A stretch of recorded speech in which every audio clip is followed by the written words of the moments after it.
The stagecoach lurched to a stop in the mud, and Abigail Harper pressed herself against the worn leather seat, praying the drunk man across from her would stop staring. Her hands trembled as she clutched the carpet bag containing everything she owned, $15, her father's locket, and the bruises hidden beneath her sleeves. She was running.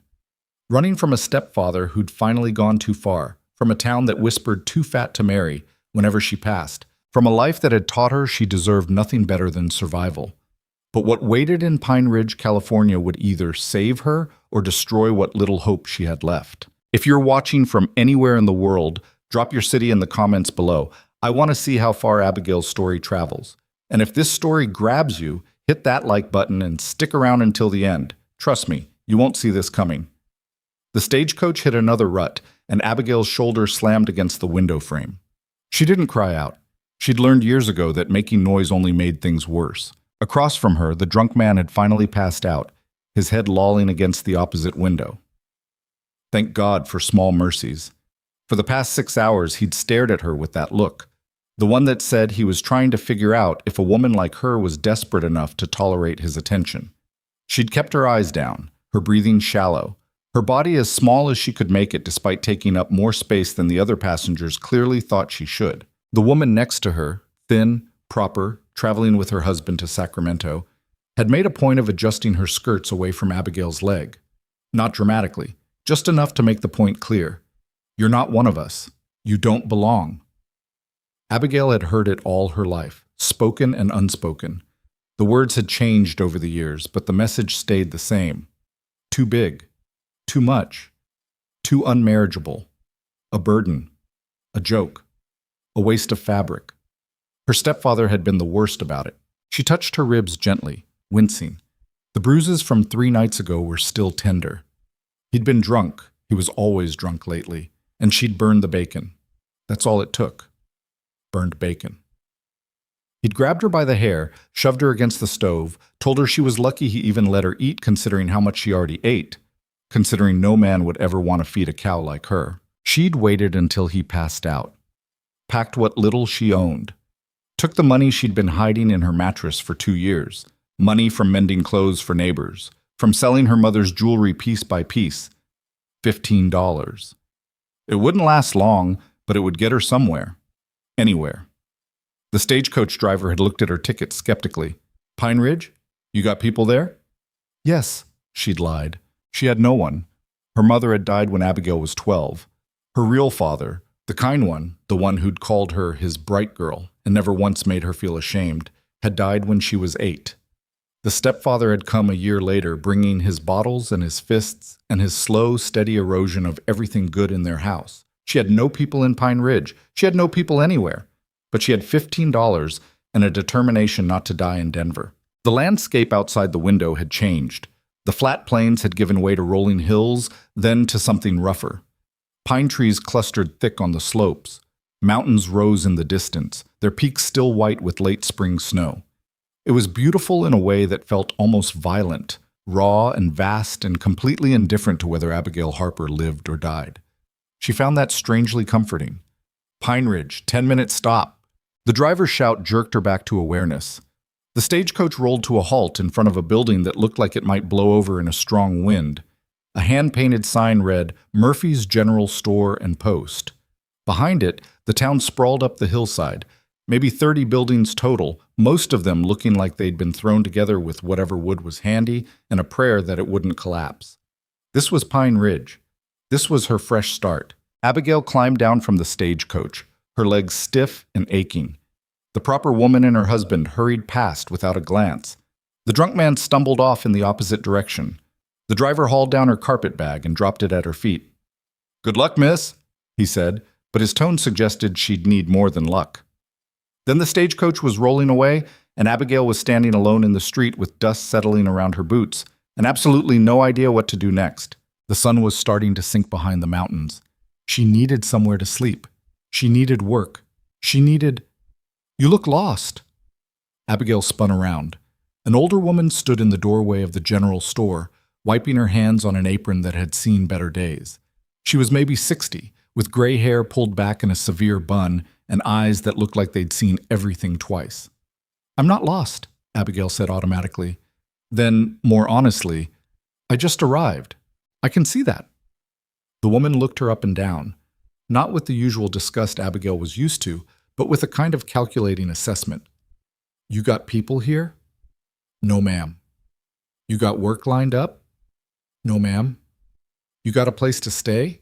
Abigail hesitated. Not yet. The woman made a noise that might have been sympathy or might have been irritation. Come inside before you freeze. Sun goes down, temperature drops like a rock up here. The general store was cramped and cluttered, smelling of tobacco and leather, and something sweet Abigail couldn't identify. Shelves lined every wall packed with goods. Barrels sat on the floor. A fat orange cat watched her from the counter with profound disinterest. The woman gestured to a chair near the stove. Sit. You want coffee? I don't have... Did I ask if you could pay? Sit down. Abigail sat. The woman poured 2 cups of coffee from a pot on the stove and handed one over. It was bitter and strong and the best thing Abigail had tasted in days. She wrapped her hands around the cup, letting the warmth seep into her fingers. I'm Dorothy Murphy, the woman said. I run this store with my husband, though he's got about as much sense as that cat, so mostly I run it alone. You got a name? Abigail Harper. Where you from, Abigail Harper? Denver. Dorothy's eyes sharpened. Long way to come without a plan. Abigail stared into her coffee. Yes, ma'am. You running from something? The question hung in the air. Abigail could lie.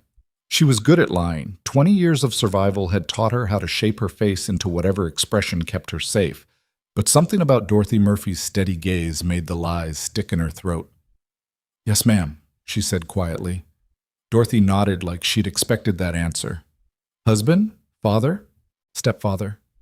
He follow you? No. Abigail was certain of that. Her stepfather barely remembered her name when he was sober. He wouldn't waste money chasing her down. He'd just find someone else to hit. Dorothy sipped her coffee. You got any skills? Can you cook? Sew? Clean? All of those. I can read and write, too. I'm good with numbers. That's something. Dorothy studied her for a long moment. There's a family about 5 miles north of here, the Pritchards. They've got a ranch, couple of young kids. The wife, Sarah, she's been struggling since she had the last baby. Could probably use help with the house and the children. Pay wouldn't be much, but it'd be room and board plus a little extra. Hope flickered in Abigail's chest, fragile and dangerous. Do you think they'd hire me? Dorothy's expression shifted, something almost sad crossing her face. I'll talk to them. But Abigail, you need to understand something about frontier towns. People here are different than city folks. Harder in some ways, more practical. They care less about things like appearance. They care more about whether you can work and whether you'll cause trouble. She paused. But that doesn't mean they're saints. Some of them are meaner than rattlesnakes. You'll need to develop a thick skin. Thicker than the one I already have? Abigail thought, but didn't say. I understand, she said instead. Good. Dorothy stood up. You can sleep here tonight. There's a storage room in the back with a cot. Tomorrow I'll take you to the Pritchards. She paused at the doorway. And Abigail? Whatever happened in Denver, whatever you're running from, you don't have to talk about it. Not to me, not to anyone. You get to start over here. That's the one good thing about the frontier. Nobody cares who you were. They only care who you are now. That night, lying on the cot in the storage room, Abigail stared at the ceiling and tried to imagine who she could be now. Without her stepfather's voice in her head, without the constant weight of judgment, without the mirror that showed her a body she'd been taught to hate. She couldn't imagine it, but maybe that was okay. Maybe she'd figure it out as she went. The Pritchard ranch was worse than Abigail had imagined. The house sagged in the middle like a tired old horse. The barn looked one strong wind away from collapse. Chickens scratched in the dirt yard, and a few scraggly cattle grazed in a pasture that was more dust than grass. Everything had the worn, exhausted look of people fighting a losing battle. Sarah Pritchard answered the door with a baby on her hip and a toddler clinging to her skirts. She was maybe 30, but looked 50, thin, pale, with dark circles under her eyes and hair that hadn't seen a brush in days. Mrs. Pritchard, Dorothy said, this is Abigail Harper. She's looking for work. I thought maybe you could use some help with the house and the children. Sarah's eyes traveled over Abigail with the same assessment everyone always made. But instead of the usual disgust, Abigail saw only desperate exhaustion. Can you cook? Sarah asked. Yes, ma'am. Can you handle children? I've taken care of my neighbor's children back in Denver. I'm patient with them. Sarah looked at Dorothy. How much would she expect? That's between you two, but I'd say room, board, and maybe $3 a month is fair. $3. It was almost nothing. But it was room and board, which meant she wouldn't starve, and it was work, which meant she'd have a purpose. I'll take it, Abigail said before Sarah could change her mind. Sarah's shoulders sagged with relief. Thank God. I'm sorry. Come in. Please. I know it's not much, but it's fine, Abigail said, and meant it. The inside of the house was chaos. Dirty dishes piled in the wash basin. Clothes lay scattered across furniture. The toddler, a boy of maybe 2, had what looked like jam smeared across his face and hands. The baby was crying with the persistent, exhausted sound of an infant who'd been crying for hours. Sarah looked like she might cry too. I'm sorry, she said again. I can't seem to keep up anymore. After William was born, everything got away from me. And Thomas, that's my husband, he's working dawn to dusk just trying to keep the ranch going, and I know I should be doing better, but Mrs. Pritchard, Abigail said gently, why don't you sit down? I'll take the baby. She'd forgotten what it felt like to be useful. By the end of the first week, Abigail had settled into a rhythm. She woke before dawn, started the fire, made breakfast. She cleaned the house section by section, not trying to do everything at once, but making steady progress. She watched the children, 3-year-old Lucas and baby William, while Sarah rested. She cooked dinner, she did laundry, she mended clothes. The work was hard, but it was good hard. The kind that made her fall into bed exhausted but satisfied. Not the kind that left her lying awake terrified of what morning would bring. Thomas Pritchard was a quiet man, weathered by hard work and harder luck. He barely spoke to Abigail, but she caught him watching her sometimes with a kind of grateful confusion, like he couldn't quite believe someone had materialized to help his drowning wife. Sarah herself seemed to come back to life slowly. The dark circles under her eyes faded. She smiled more. She started singing to William while she nursed him.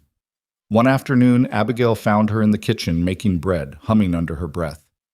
You saved my life, Sarah said quietly. I was drowning. I couldn't see any way out. You just needed help, Abigail said. Everyone needs help sometimes.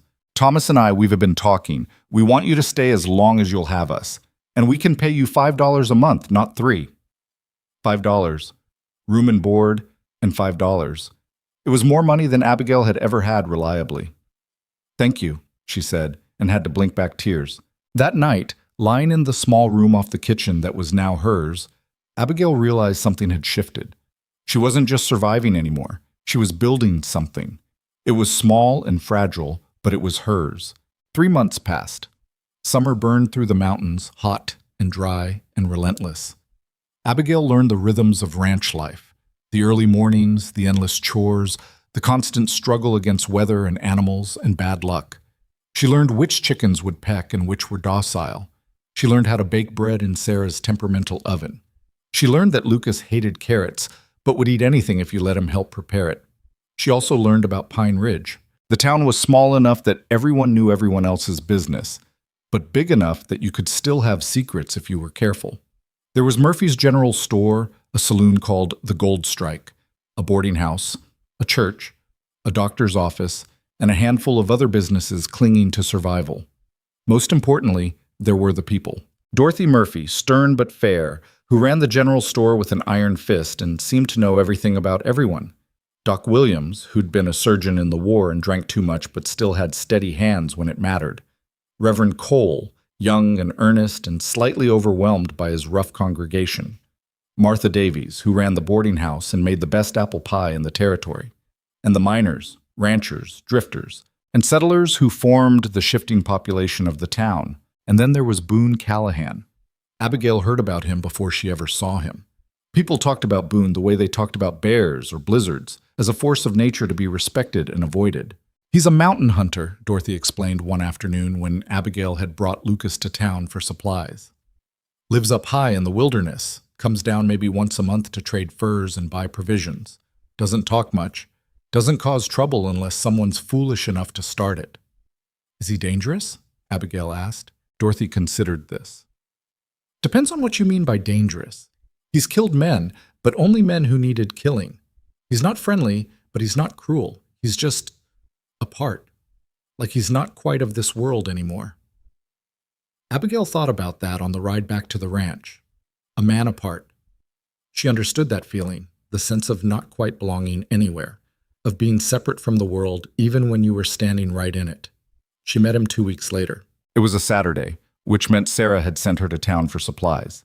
Lucas had wanted to come, but he'd woken up with a summer cold, so Abigail made the trip alone. She didn't mind. The 5-mile ride gave her time to think, to watch the mountains, to breathe air that didn't taste of obligation. Murphy's general store was crowded when she arrived. Word had spread that a supply wagon had made it through from Sacramento, bringing goods the town had been without for weeks. Everyone was jostling for position, calling out orders, arguing about prices. Abigail hung back. She'd learned to avoid crowds, to wait until there was space, to never draw attention to herself. She was studying the list Sarah had given her, trying to figure out what they could afford, when the noise in the store suddenly dropped. It didn't stop, just muted, like someone had turned down the volume on the world. Abigail looked up. A man stood in the doorway, and every eye in the store had turned to him. He was tall, not just tall, but massive. Broad shoulders, thick arms, wearing buckskin and leather that looked like they'd been lived in hard. Dark hair pulled back from a face that was all harsh angles and old scars. Maybe 35, maybe older. Hard to tell with men like that. But it wasn't his size that made people stare. It was the stillness. He stood there completely motionless, his eyes scanning the store with the kind of focused attention that suggested he'd cataloged every person, every exit, every potential threat in the first 3 seconds. There was nothing casual about it, nothing relaxed. He looked like a predator deciding whether the gathered crowd was food or competition. "Boone," Dorothy said, breaking the silence. "You need something?" His eyes locked on Dorothy. "Flour, coffee, ammunition, tobacco." His voice was deep and rough, like it wasn't used much. "I'll get your order together," Dorothy said. "Give me 10 minutes." He nodded once. Then he moved through the store toward the back wall where the hunting supplies were kept, and people shifted out of his way without even seeming to realize they were doing it. Abigail found herself staring. Not because he was frightening, though he was. Not because he was dangerous, though she had no doubt he was. But because there was something in the way he moved, careful, deliberate, taking up exactly as much space as he needed and not 1 inch more, that reminded her of herself. A man who'd learned to be small in a world that wanted to make him smaller. Except he wasn't small. He was the opposite of small. And yet he still moved like someone trying not to be noticed. She realized she was staring and looked away quickly. The last thing she needed was to draw the attention of the most dangerous man in Pine Ridge, but when she glanced back a moment later, she found him looking directly at her. His eyes were blue. Very blue. The kind of blue that looked wrong in a face that hard, like someone had taken a piece of sky and dropped it somewhere it didn't belong. He held her gaze for exactly 3 seconds. Then he looked away like she wasn't worth his attention and went back to examining a box of cartridges. Abigail felt her face burn. Of course he looked away. Why would he waste time on someone like you? She turned her attention back to her list, forcing herself to focus on the practical matter of buying supplies. She'd learned long ago not to let rejection sting. It always came eventually. Better to expect it. The store's noise level gradually returned to normal as people adjusted to Boone's presence. Dorothy filled his order with brisk efficiency, and he paid in coins and fur pelts. He said maybe 10 words the entire time. Then he was loading his supplies into saddlebags, and then he was gone, disappearing into the street like a ghost. The store breathed a collective sigh of relief. "Every damn time," a man near the counter muttered. "You'd think we'd get used to him." "I'll never get used to that one," his companion replied. "There's something not right about a man who's that comfortable alone." Abigail thought about that on the ride home. There's something not right about a man who's that comfortable alone. Was there something not right about her too? She was comfortable alone. She'd had to be. Alone was safer than trying to fit into a world that had made clear she wasn't wanted. But maybe that wasn't comfort. Maybe that was just survival. Summer faded into autumn, and the mountains exploded with color. The aspen trees turned gold, the oak turned red, and the whole world looked like it was on fire. Abigail had never seen anything like it. Denver had seasons, but they were muted, civilized. This was raw and overwhelming and beautiful in a way that made her chest hurt. She saw Boone twice more over those months. Once in town when she'd brought Lucas for supplies. Boone had been trading furs, and Lucas, who feared nothing, had walked right up to him and declared, "You're big!" Everyone in the store had frozen. You could have heard a pin drop. Boone had looked down at the 3-year-old for a long moment. Then, in that rough voice, he'd said, "You're small." Lucas had considered this. "Will I get big like you?" "Maybe." "I want to be big like you. Then nobody can tell me what to do." Something had flickered in Boone's eyes. Amusement, maybe, or memory. Being big doesn't stop people from telling you what to do. Then what does? Living somewhere they can't find you. He'd glanced at Abigail then, just for a second, like he was checking to see if she'd discipline Lucas for bothering him. But Abigail had been too stunned by the actual conversation happening to react. When she finally managed to stammer an apology, Boone had just shrugged and gone back to his business. The second time she'd been walking back from checking the chickens when she'd seen him riding past the ranch on a huge bay horse. He'd lifted a hand in greeting, not to her, but to Thomas, who'd been mending a fence near the road. The men had exchanged nods, and then Boone was gone. But he'd glanced at her as he passed. Just a glance. Nothing more. But Abigail had felt it like a touch. She told herself she was being ridiculous. Men like Boone Callahan didn't notice women like her. Men like Boone Callahan probably didn't notice women at all.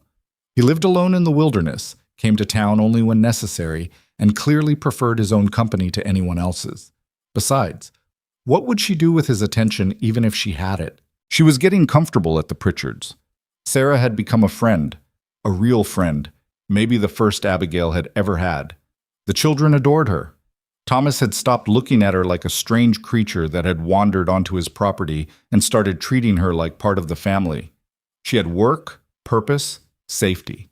She was even saving money, 50 cents here, $1 there, building a tiny cushion against disaster. This was enough. This was more than enough.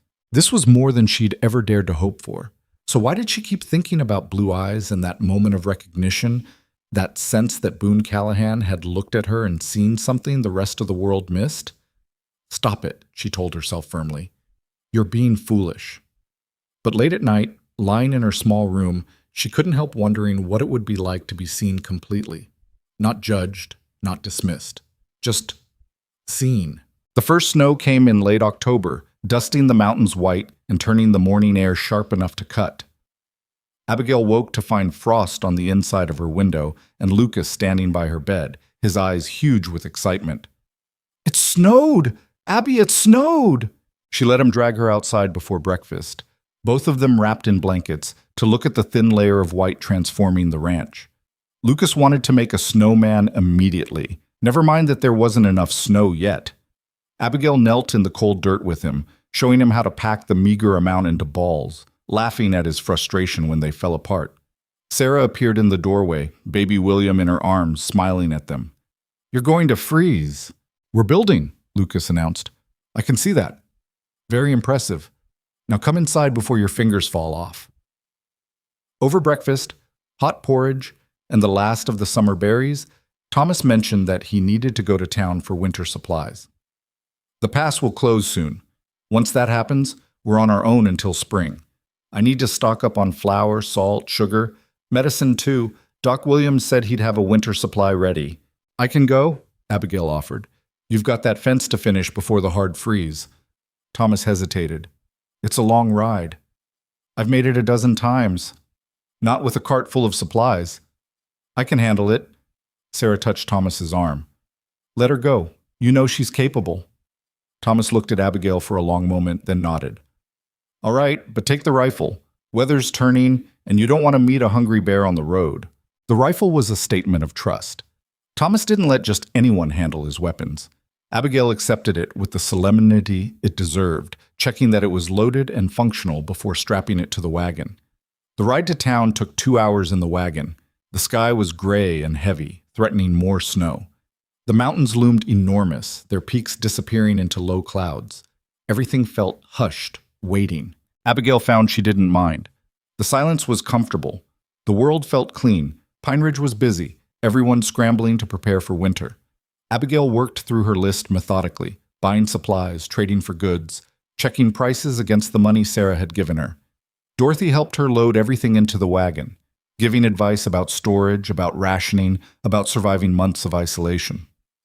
"You ever been through a mountain winter?" Dorothy asked. "No, ma'am. It's hard, real hard. Snow gets so deep you can't leave the house for weeks. Wind cuts through everything. People go crazy from being trapped inside." She paused. "But the Pritchards are good people. You'll be all right there." Abigail secured the last of the supplies. "Thank you, Mrs. Murphy, for everything, for helping me when I first arrived, for—" "Stop. You're making me uncomfortable." But Dorothy's face had softened. "You've worked hard, Abigail. You've earned your place here. That's all there is to it." As Abigail climbed onto the wagon, Dorothy added, "Storm's coming. You can see it in the way the animals are acting. Get home quick." Abigail could feel it too, a pressure in the air, a charge like something gathering strength. She urged the horse into a steady trot, wanting to make good time. She'd gone maybe 3 miles when the snow started. Not gently, not gradually. One moment the sky was just gray and threatening, and the next moment snow was falling so thick she could barely see the road. The temperature dropped like someone had opened a door to winter itself. The wind picked up, howling through the trees, whipping the snow into blinding swirls. Abigail had never experienced anything like it. In Denver, snow came slow and predictable. You had warning, time to prepare. This was something else, vicious and sudden and completely overwhelming. Within minutes, she couldn't see more than a few feet ahead. The road disappeared under snow. The horse whinnied nervously, fighting the reins. "Easy," Abigail said, trying to keep her voice calm, even though her heart was pounding. "Easy, girl." She knew, logically, that the road led back to the ranch. If she just kept going straight, she'd get there eventually, but the storm was disorienting, and the landmarks she'd learned, the lightning-split tree, the big boulder, the creek crossing, were all invisible in the whiteout. The wagon wheel hit something, a rock, a rut, she couldn't tell, and the whole cart lurched violently. Supplies shifted. The horse screamed. For one terrible moment, Abigail thought they were going over, thought the wagon was going to tip and she was going to die on this godforsaken road in a storm that had come out of nowhere. But the wagon righted itself, and she got the horse under control, and they kept moving. Except now she wasn't sure they were still on the road. The snow was so deep the wheels were catching. The horse was exhausted, stumbling. Abigail's hands were numb even inside her gloves. Her face felt like it was being carved away by the wind. She couldn't feel her feet, couldn't think, could only hold the reins and keep moving forward because stopping meant dying. "I'm going to die out here," she thought distantly. "I ran all the way from Denver just to freeze to death on a mountain road." That's when she saw the light. At first she thought she was hallucinating. But no, there, through the swirling white, a warm glow. A building. A structure of some kind. Not the ranch. She'd been driving for maybe an hour, and she should have reached the ranch by now if she'd stayed on course, which meant she'd gotten turned around. Lost. But it was shelter. She turned the horse toward the light, praying she wasn't imagining it, praying it was real. The wagon lurched through the deep snow. The horse was nearly done, foam on its mouth, legs shaking. 50 more yards, 30, 20. A cabin. Rough built, sturdy, smoke rising from a stone chimney. A small barn beside it. And on the porch, holding a lantern, a massive figure in buckskin. Boone Callahan. He set the lantern down and moved toward her, his movements sure even in the storm. He grabbed the horse's bridle, steadying the terrified animal, and looked up at Abigail with those impossible blue eyes. "Inside," he said. Not a question. Not an invitation. A command. Abigail tried to climb down from the wagon and discovered her legs wouldn't work. She'd been sitting too long in the cold. Everything was numb and useless. Boone didn't hesitate. He reached up, lifted her bodily from the seat like she weighed nothing, and carried her toward the cabin. Abigail was too cold and too stunned to protest. She had a dim awareness of warmth, of being set down on something soft, of Boone moving around her with efficient purpose. "Your hands," he said. She looked down.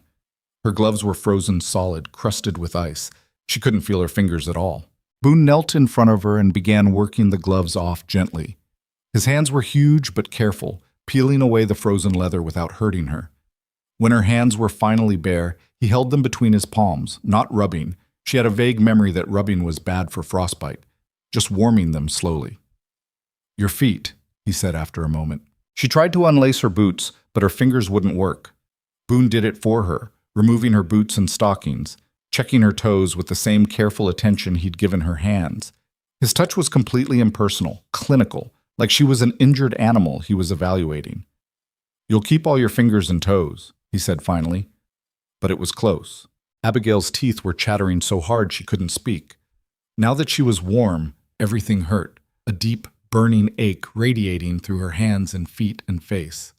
Boone stood and moved to the stove. He poured something from a pot into a cup and brought it to her. "Drink," slowly. It was soup, something with meat and vegetables and salt. It was the best thing she'd ever tasted. The warmth spread through her chest, pushing back the cold. She sipped carefully, feeling gradually coming back to her extremities, bringing pain with it. "The horse," she managed to say. "In the barn. Fed and watered." He paused. "You got turned around. This is about 8 miles from the Pritchard place. If you'd kept going, you'd have driven off the mountain." 8 miles. She'd gotten completely lost. "Thank you," she whispered. Boone just nodded. He pulled a chair over and sat down, watching her with that same careful attention. Not threatening, just observing, making sure she was all right. "Storm should blow through by morning," he said. "You'll stay here tonight. Leave at first light." It wasn't a question. Abigail knew she should protest, should worry about propriety, about what people would say if they knew she'd spent the night alone in a cabin with Boone Callahan. But she was too tired and too grateful to care. "All right," she said. Something flickered in his eyes. Surprise, maybe, but it was gone before she could name it. "There's a bed in the back room," he said. "I'll sleep out here." "I couldn't. You're sleeping in the bed." The tone left no room for argument. Abigail finished her soup in silence, feeling strength returning to her body, warmth pushing back the terrible cold. Boone moved around the cabin with quiet efficiency, checking the fire, securing the door, doing whatever mountain men did to prepare for the night. The cabin was small but well built, solid. There were furs on the walls, a gun rack, a shelf of books that surprised her, a table and 2 chairs, a stove. Everything clean and orderly. The home of a man who lived alone but hadn't given up on civilization completely. When she felt steady enough to stand, Boone showed her to the back room. It held a bed, a chest, a small window that showed nothing but white. The bed had blankets piled high, furs and wool and what looked like a bearskin. "If you need anything, call out," Boone said. Then he left, closing the door behind him. Abigail sat on the edge of the bed, her heart still racing. She'd almost died.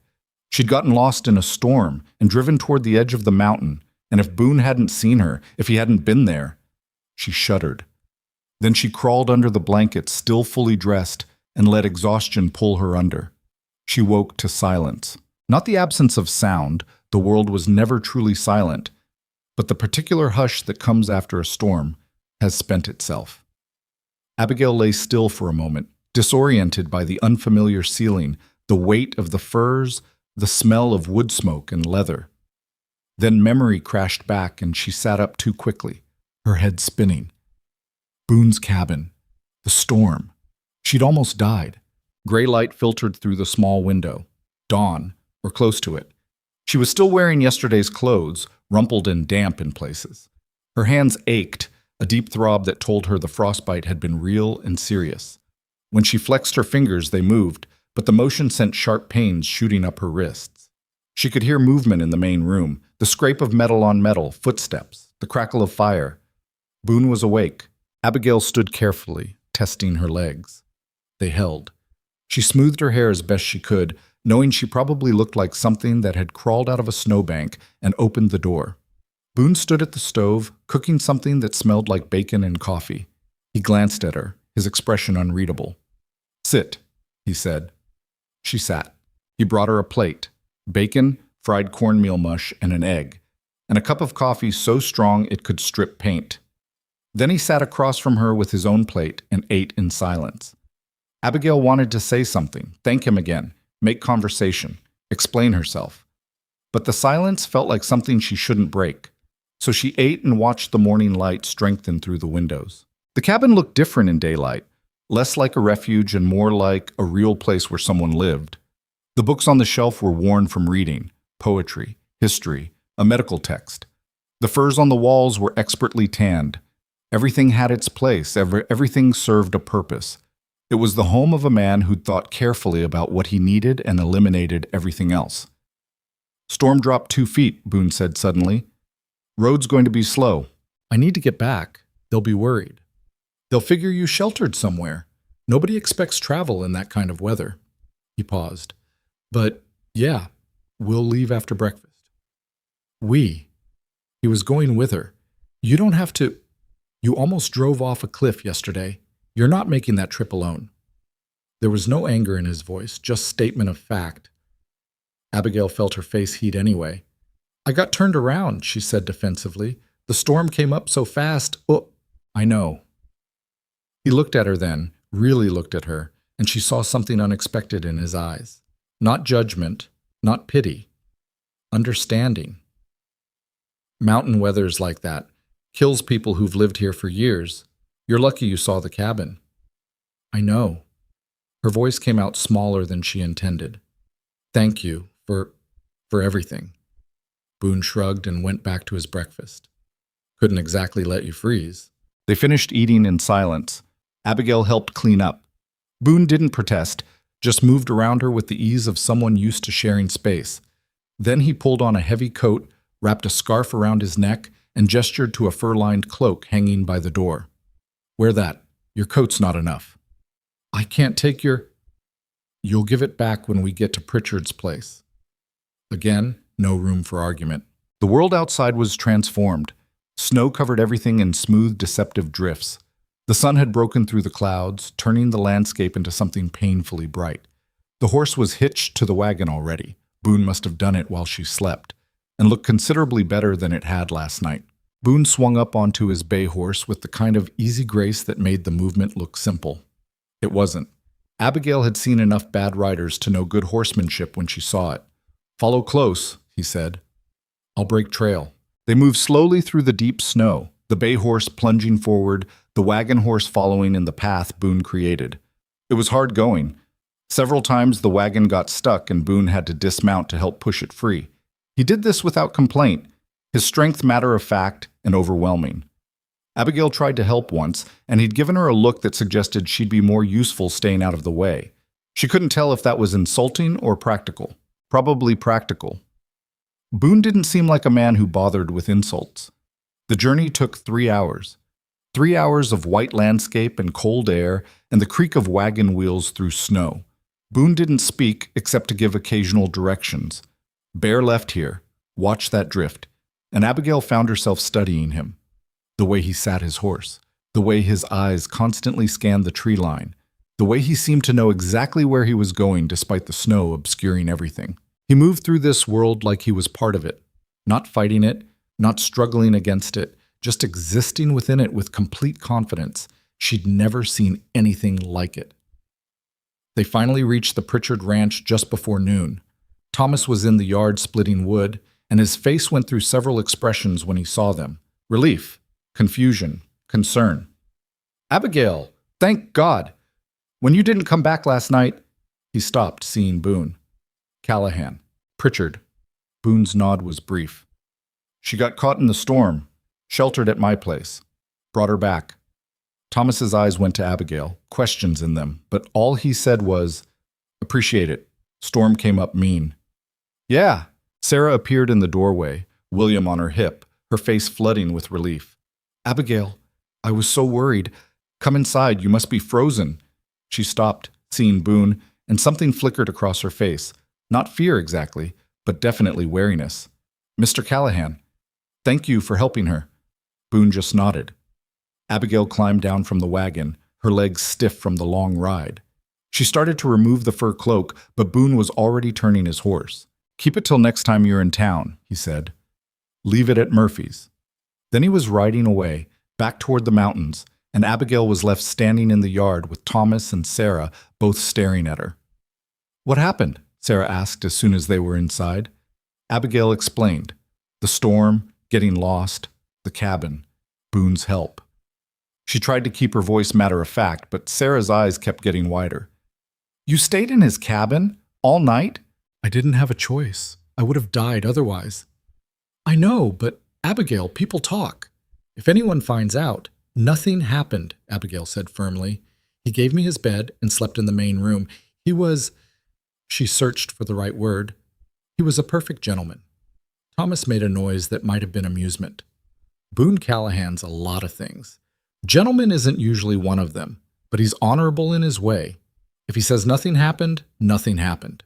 "Still," Sarah said, worry creasing her forehead, "you should be careful. People already—" She stopped herself. "Already what?" Abigail asked. Though she knew.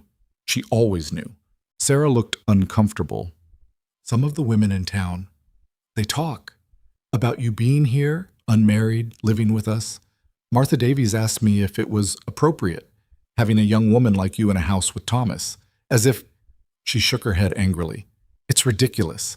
But if they hear you spent the night at Boone's cabin, they'll make it into something it wasn't." "Let them talk," Thomas said quietly. "We know the truth. That's what matters." But Abigail had lived with whispers her whole life. She knew what they could do, how they could poison everything good. She'd been happy here. She didn't want to lose that because people needed someone to judge. The next week passed in a blur of winter preparation. The snow didn't melt. More fell, building up until the world was white as far as the eye could see. Abigail threw herself into work, helping Sarah preserve the last vegetables, organizing the winter stores, keeping Lucas and William entertained inside. She tried not to think about the cabin, about blue eyes and careful hands, about the way Boone had looked at her in the morning light, like she was a puzzle he was trying to understand. But at night, wrapped in blankets in her small room, she thought about it constantly. Nobody in her life had ever treated her the way Boone had. Not with pity, not with disgust, not with the careful neutrality of people trying to be polite. Just directly, like she was a person who'd gotten caught in a storm and needed help. That was it. That was all. It shouldn't have mattered so much, but it did. 3 weeks later, Sarah sent her to town for thread and buttons. "And see if Dorothy has any cinnamon," she added. "I want to make something special for Christmas." Christmas. Abigail had nearly forgotten. Time moved differently out here, marked by weather and work rather than calendars. Pine Ridge was preparing for the holiday in its own rough way. Someone had dragged a pine tree into the center of town and decorated it with whatever they could find: ribbons, tin stars, strings of dried berries. The church had a wreath on the door. Murphy's General Store advertised holiday goods in the window, though, as far as Abigail could tell, this meant the same goods they always had. Dorothy was behind the counter when Abigail entered, arguing with a miner about the price of tobacco. "I don't set the prices, Tom. I just charge them. You don't like it, grow your own tobacco." "In the middle of winter? In the mountains? Then pay the price and quit complaining." The miner grumbled, but paid. Dorothy counted his coins with the efficiency of long practice, then turned to Abigail. "You look better than last time I saw you. Heard you had an adventure." "Something like that." "Boone brought you back safe?" "Yes, ma'am." Dorothy studied her for a moment. "He left something for you. Hold on." She disappeared into the back room and returned with Boone's fur cloak, neatly folded. On top of it was a small package wrapped in brown paper. "He said to give you this," Dorothy said. Abigail stared at the package. "What is it?" "How should I know? I'm not in the habit of opening other people's things." But Dorothy's eyes were sharp and curious. Abigail took the package, her heart beating faster than it should. She unwrapped it carefully. Inside was a pair of gloves, thick leather lined with rabbit fur, sized for a woman's hands. They were expertly made, every stitch precise. "He made those," Dorothy said quietly. "I've seen his work before. He's good with leather." "Why would he—" "Because your gloves nearly got you killed in that storm, and Boone Callahan doesn't do things halfway. If he saves your life, he makes damn sure it stays saved." Abigail turned the gloves over in her hands. They were warm and soft and clearly made with care, the kind of care that took time, attention. thought. "I need to thank him," she said. "Then you'll have to wait till he comes to town. Boone doesn't get visitors." "Where's his cabin?" Dorothy's eyebrows rose. "You thinking of riding up there?" No, I just..." "Good, because that would be foolish for about 6 different reasons, starting with the fact that you'd probably get lost and ending with the fact that people would absolutely talk." Dorothy's voice softened. "I know you're grateful, Abigail, but some thanks are better left unsaid. Boone helped you because that's what decent people do. He doesn't expect anything back." Abigail nodded, but the gloves felt heavy in her hands, like they meant something more than Dorothy was saying, like they were a question she didn't know how to answer. She bought the thread and buttons and cinnamon — Dorothy did have some, at a ridiculous price — and headed back to the ranch. The new gloves kept her hands perfectly warm. They fit like they'd been made specifically for here, which, she realized, they had been. Boone Callahan had spent time crafting gloves for a woman he'd met exactly twice. A woman who'd gotten herself lost in a storm through her own stupidity. Why? That question haunted her through December. Christmas came and went, a quiet celebration at the ranch with a roasted chicken and gifts exchanged. Sarah gave her a new apron.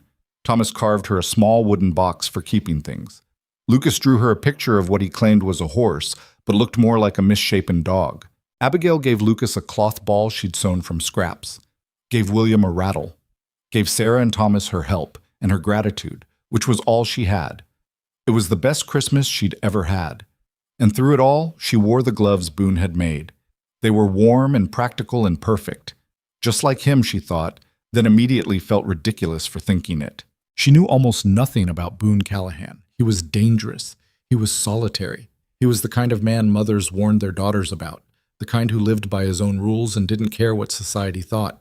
But he'd saved her life, and he'd given her gloves. January brought temperatures so cold that water froze solid in the wash basin overnight. Thomas stopped going to town except for emergencies.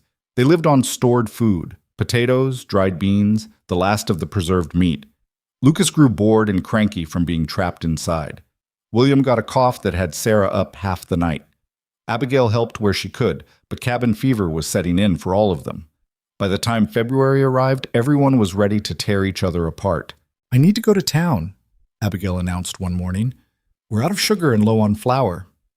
"The roads are bad," Thomas warned. "The roads are always bad. We need supplies." Sarah looked worried, but Thomas nodded. "Take the rifle, and if the weather turns, find shelter. Don't try to push through." "I won't," Abigail promised, thinking of the storm, of how close she'd come. The ride to town took twice as long as usual. The horse struggled through snowdrifts. The cold was vicious, biting through her coat despite the layers underneath. But Abigail had learned something about herself over the past months. She was tougher than she'd thought. Stronger. She could handle cold and discomfort and fear without falling apart. Pine Ridge was half deserted. Most people were staying home, only venturing out when necessary. Murphy's general store was open, but Dorothy looked tired and drawn. "Rough winter," Dorothy said by way of greeting. "How are you managing?" "Same as everyone else, trying not to freeze or starve." She started filling Abigail's order. "You heard about the Hendersons?" "No. Lost their roof in that ice storm last week. They're staying with the Reverend now, all 6 of them crammed into his spare room." "That's terrible. That's winter." Dorothy wrapped the flour in sugar, her movements automatic. "How's the baby? Sarah said he had a cough." "Better. Still keeping her up at night, but better." "That's something." Dorothy paused. "Boone came through yesterday, brought in a load of furs, said to tell you..." She stopped, looking uncomfortable. Abigail's heart jumped. "Tell me what?" "Said to tell you the gloves holding up all right." Such a simple question, practical, the kind of thing any craftsman would ask about their work. So why did Abigail feel like it meant something more? "They're perfect," she said. Tell him thank you. They've kept me warm all winter." Dorothy nodded, something knowing in her eyes, but she didn't comment. Just finished loading Abigail's supplies and took her money. Abigail was tying down the supplies in the wagon when she heard raised voices from the saloon across the street. Not unusual. The gold strike was always loud, but this sounded different, angrier. She glanced over and saw a crowd gathered in the street, men, mostly, watching something. She should leave. It was none of her business. But curiosity pulled her across the street, and she worked her way to the edge of the crowd. In the center of the circle, two men faced each other. One was Jack Turner, a ranch hand she vaguely recognized, young, drunk, full of the kind of swagger that came from being stupid and 20. The other was Boone. Boone stood perfectly still, his hands loose at his sides, his expression empty. Jack was talking, gesturing wildly, his voice slurred. "Think you're better than everyone else, living up there alone like some kind of animal." "Go home, Jack," Boone said quietly. "Don't tell me what to do. You don't own this town. You don't own nobody." "I'm not trying to own anybody. I'm trying to avoid breaking your jaw. Go home." "You calling me a coward?" "I'm calling you drunk. There's a difference." Jack lunged. Abigail barely saw Boone move. 1 second Jack was swinging wildly. The next he was on the ground, his arm twisted behind his back, Boone kneeling on his spine with the kind of controlled precision that spoke of long practice. "Stay down," Boone said. His voice was still quiet, still calm. "I don't want to hurt you, but I will if you make me." Jack struggled for a second, then went limp, maybe recognizing that he was completely outmatched. "Anyone else?" Boone asked, looking up at the crowd. Nobody moved. Boone released Jack and stood. Jack scrambled backward, his face red with humiliation and rage. "This ain't over," he spat. "Yeah, it is." Boone turned and walked away, the crowd parting for him like water around a stone. Abigail found herself following. She didn't decide to. Her feet just moved, carrying her after him down the street, away from the crowd. He was heading toward his horse, tied in front of Murphy's, moving with that same steady purposefulness he brought to everything. "Mr. Callahan?" she called. He turned, and something flickered in his eyes when he saw her. Surprise, maybe. "Miss Harper." They stood there for a moment, a few feet apart, the cold wind cutting between them. Abigail realized she had no idea what she'd intended to say. "Thank you for the gloves? Thank you for not killing that idiot? Thank you for existing in a way that makes me question everything I thought I knew about myself?" "The gloves are perfect," she said finally. "Thank you." He nodded. "Good. Your old ones were worthless." "Why did you—" She stopped, not sure how to finish the question. "Because you needed better gloves." "But you didn't have to." "Yes, I did." He said it simply, like it was obvious. "You almost died because your equipment wasn't adequate. That's fixable. So I fixed it." Abigail stared at him. "You make everything sound so simple." "Most things are simple. People just like making them complicated." He glanced back at the saloon, where the crowd was dispersing. "You should get home. Weather's turning again. So should you." "I am." But he didn't move. Neither did she.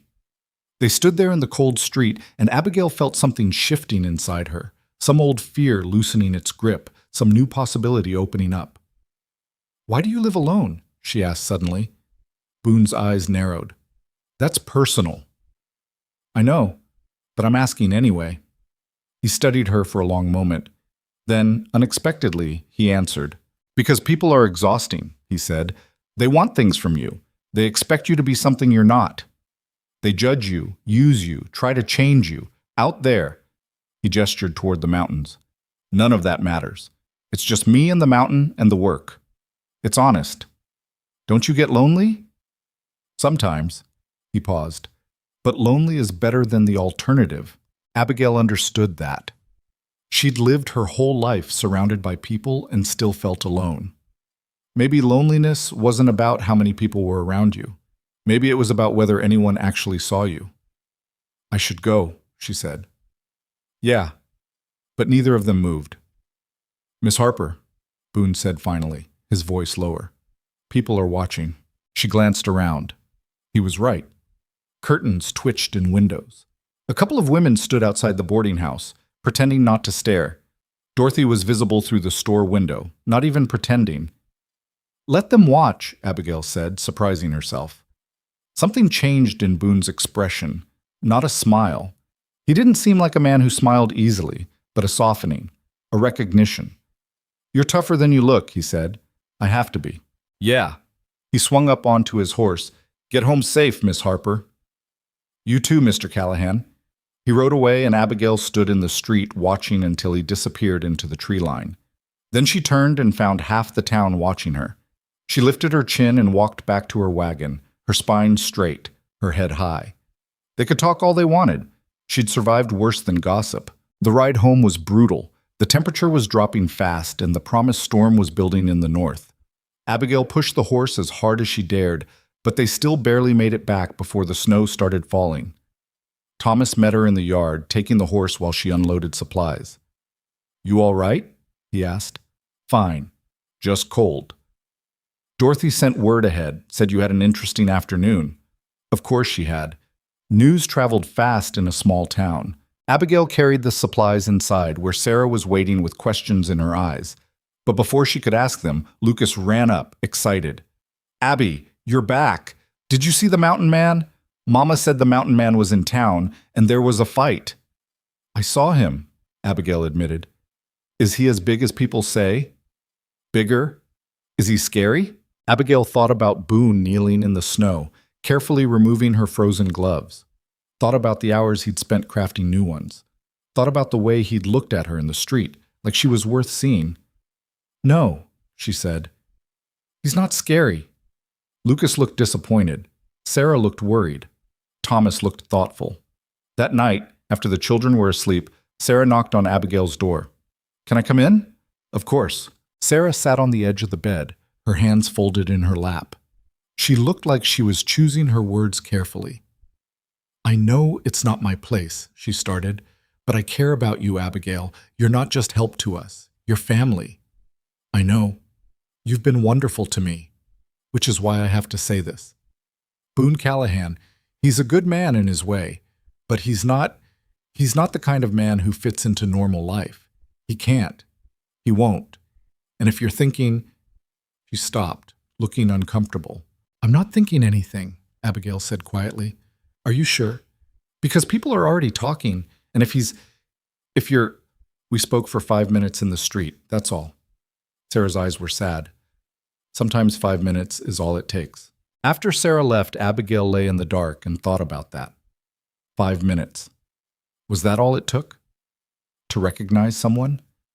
To see in another person the same struggles, the same isolation, the same determination to survive in a world that didn't quite have space for you?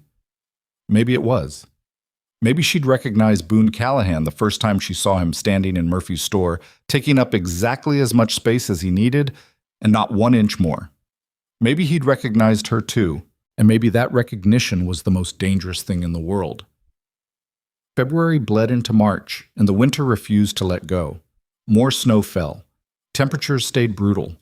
The world stayed locked in white and gray, and Abigail found herself thinking about the mountains more than she should. Not the mountains themselves, the man who lived in them. She tried to stop, told herself it was foolish, dangerous. She had a good situation at the Pritchards. Steady work, a place to sleep, people who treated her kindly. Why risk that for something that could never be? But the thoughts came anyway, unbidden. In the morning when she put on the gloves he'd made. At night when she stared at the ceiling and remembered the way he'd looked at her in the street. During the long afternoons when Lucas napped and William nursed and the house was quiet enough to hear her own heartbeat. She wondered what he was doing up there alone. If he thought about that night she'd spent in his cabin. If he thought about her at all. Probably not. Men like Boone Callahan didn't waste time on thoughts like that. He'd helped her because she needed help. Made her gloves because hers were inadequate. Spoken to her in the street because she'd asked him a question. None of it meant anything beyond basic human decency. She needed to remember that. The weather finally broke in late March. The temperature climbed above freezing for the first time in months. Snow started melting, turning the roads to mud and the landscape into a sloppy mess of slush and standing water. But it was warm, relatively, and the promise of spring hung in the air like hope. "I need to go to town," Sarah announced one morning. "We're completely out of thread, and Lucas needs new boots. His feet have grown." "I can go," Abigail offered automatically. "No, I want to. I haven't left this ranch in 2 months. I'm going to lose my mind if I don't see another human face." Sarah paused. "But I'd appreciate the company and the help with the children." So they all went. Sarah, Abigail, Lucas, and William. Thomas stayed behind to work on the barn roof, which had developed a leak during the thaw. The trip took forever with 2 small children, But Lucas was so excited to see town that his enthusiasm made up for the inconvenience. Pine Ridge looked different in the weak spring sunlight, muddy and worn, buildings showing the damage from months of harsh weather, but people were out, moving around, talking to each other. The town was waking up after a long hibernation. Dorothy looked genuinely pleased to see them. Sarah Pritchard, I was starting to think you'd frozen solid out there. Nearly did. How did you survive? Stubbornness and whiskey. Not necessarily in that order. Dorothy turned to Lucas. You've grown half a foot. I'm going to be big as the mountain man, Lucas announced proudly. Dorothy's eyes flicked to Abigail, something amused in them. Is that so? Abby says he's real big as a bear. I didn't say that, Abigail protested, her face heating. You said bigger than people say. Sarah was suddenly very interested in a display of ribbons. Dorothy was trying not to smile.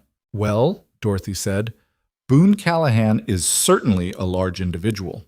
Now, what can I get you folks? While Sarah went through her list, Abigail kept Lucas entertained by letting him help organize the penny candy jar. William dozed in her arms, warm and heavy. It was peaceful, normal, the kind of ordinary moment she'd never thought she'd have. Then the door opened and Boone walked in. Abigail's breath caught. She hadn't seen him in 6 weeks. Somehow, she'd forgotten how massive he was, how he seemed to fill whatever space he occupied. He wore the same buckskin and leather, his hair pulled back, a rifle slung over one shoulder. His eyes found her immediately. For a moment, neither of them moved.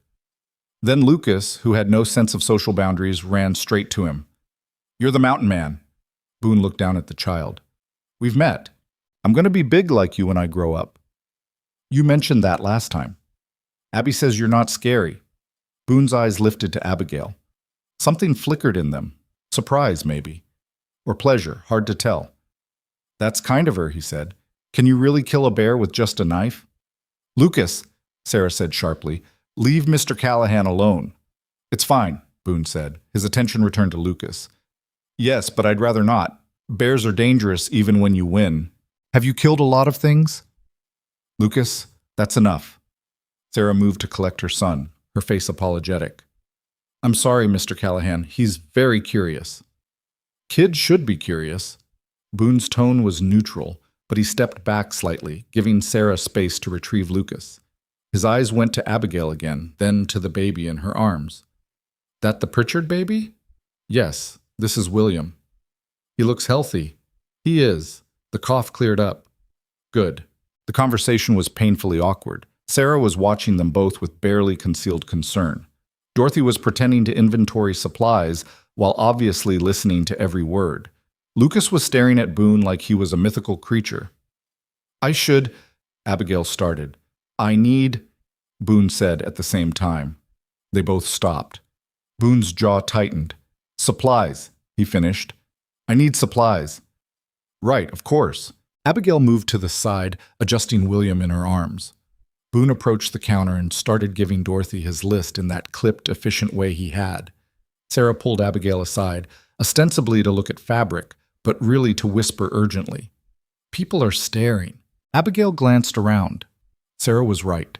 Several customers had found reasons to linger, watching the exchange with avid interest. Martha Davies had appeared in the doorway of her boarding house across the street. Even Doc Williams was visible through his office window, peering out. We're just talking, Abigail whispered back. I know, but you know how people are? Yes. Abigail knew exactly how people were. Boone finished his business quickly and headed for the door. But he paused next to Abigail, so close she could smell leather and wood smoke and cold air. Miss Harper, he said quietly, you should know that Jack Turner's been talking, saying things about you, about that night you stayed at my cabin. Abigail's stomach dropped. What kind of things? The kind that aren't true but do damage anyway. His voice was flat, controlled. I corrected him, but he's not the only one talking. I see. I'm sorry. That's my fault. I should have... He stopped, his jaw working. I should have thought about how it would look. You saved my life. You don't get to apologize for that. Something shifted in his expression. Still. He left before she could respond, the door swinging shut behind him.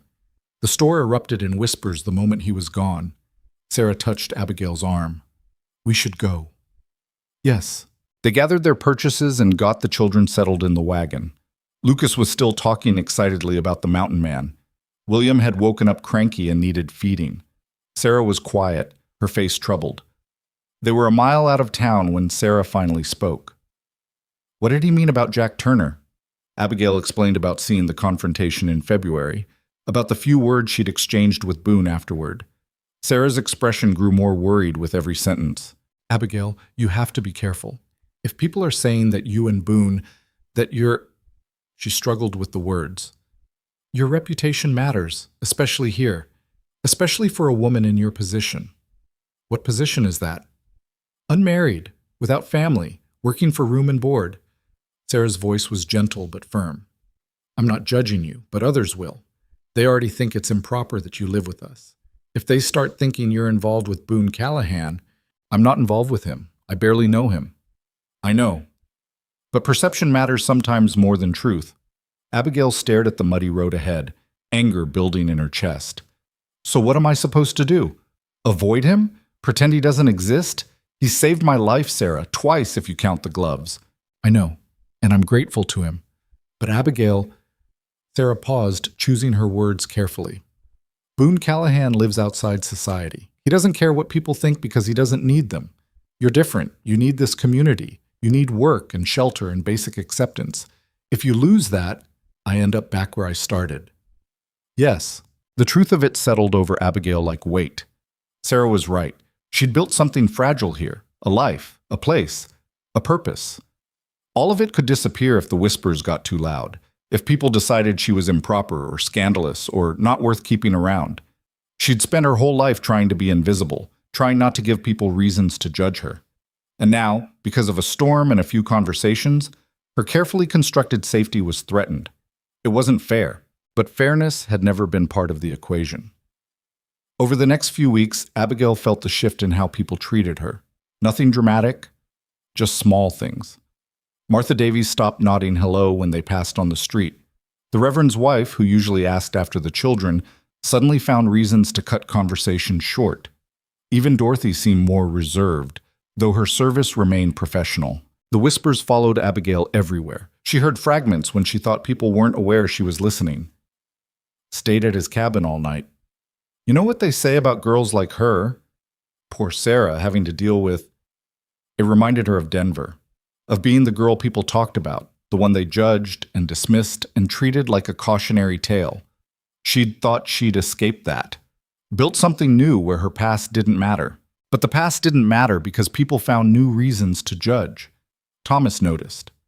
One evening after dinner, while Sarah was putting the children to bed, he sat across from Abigail at the kitchen table.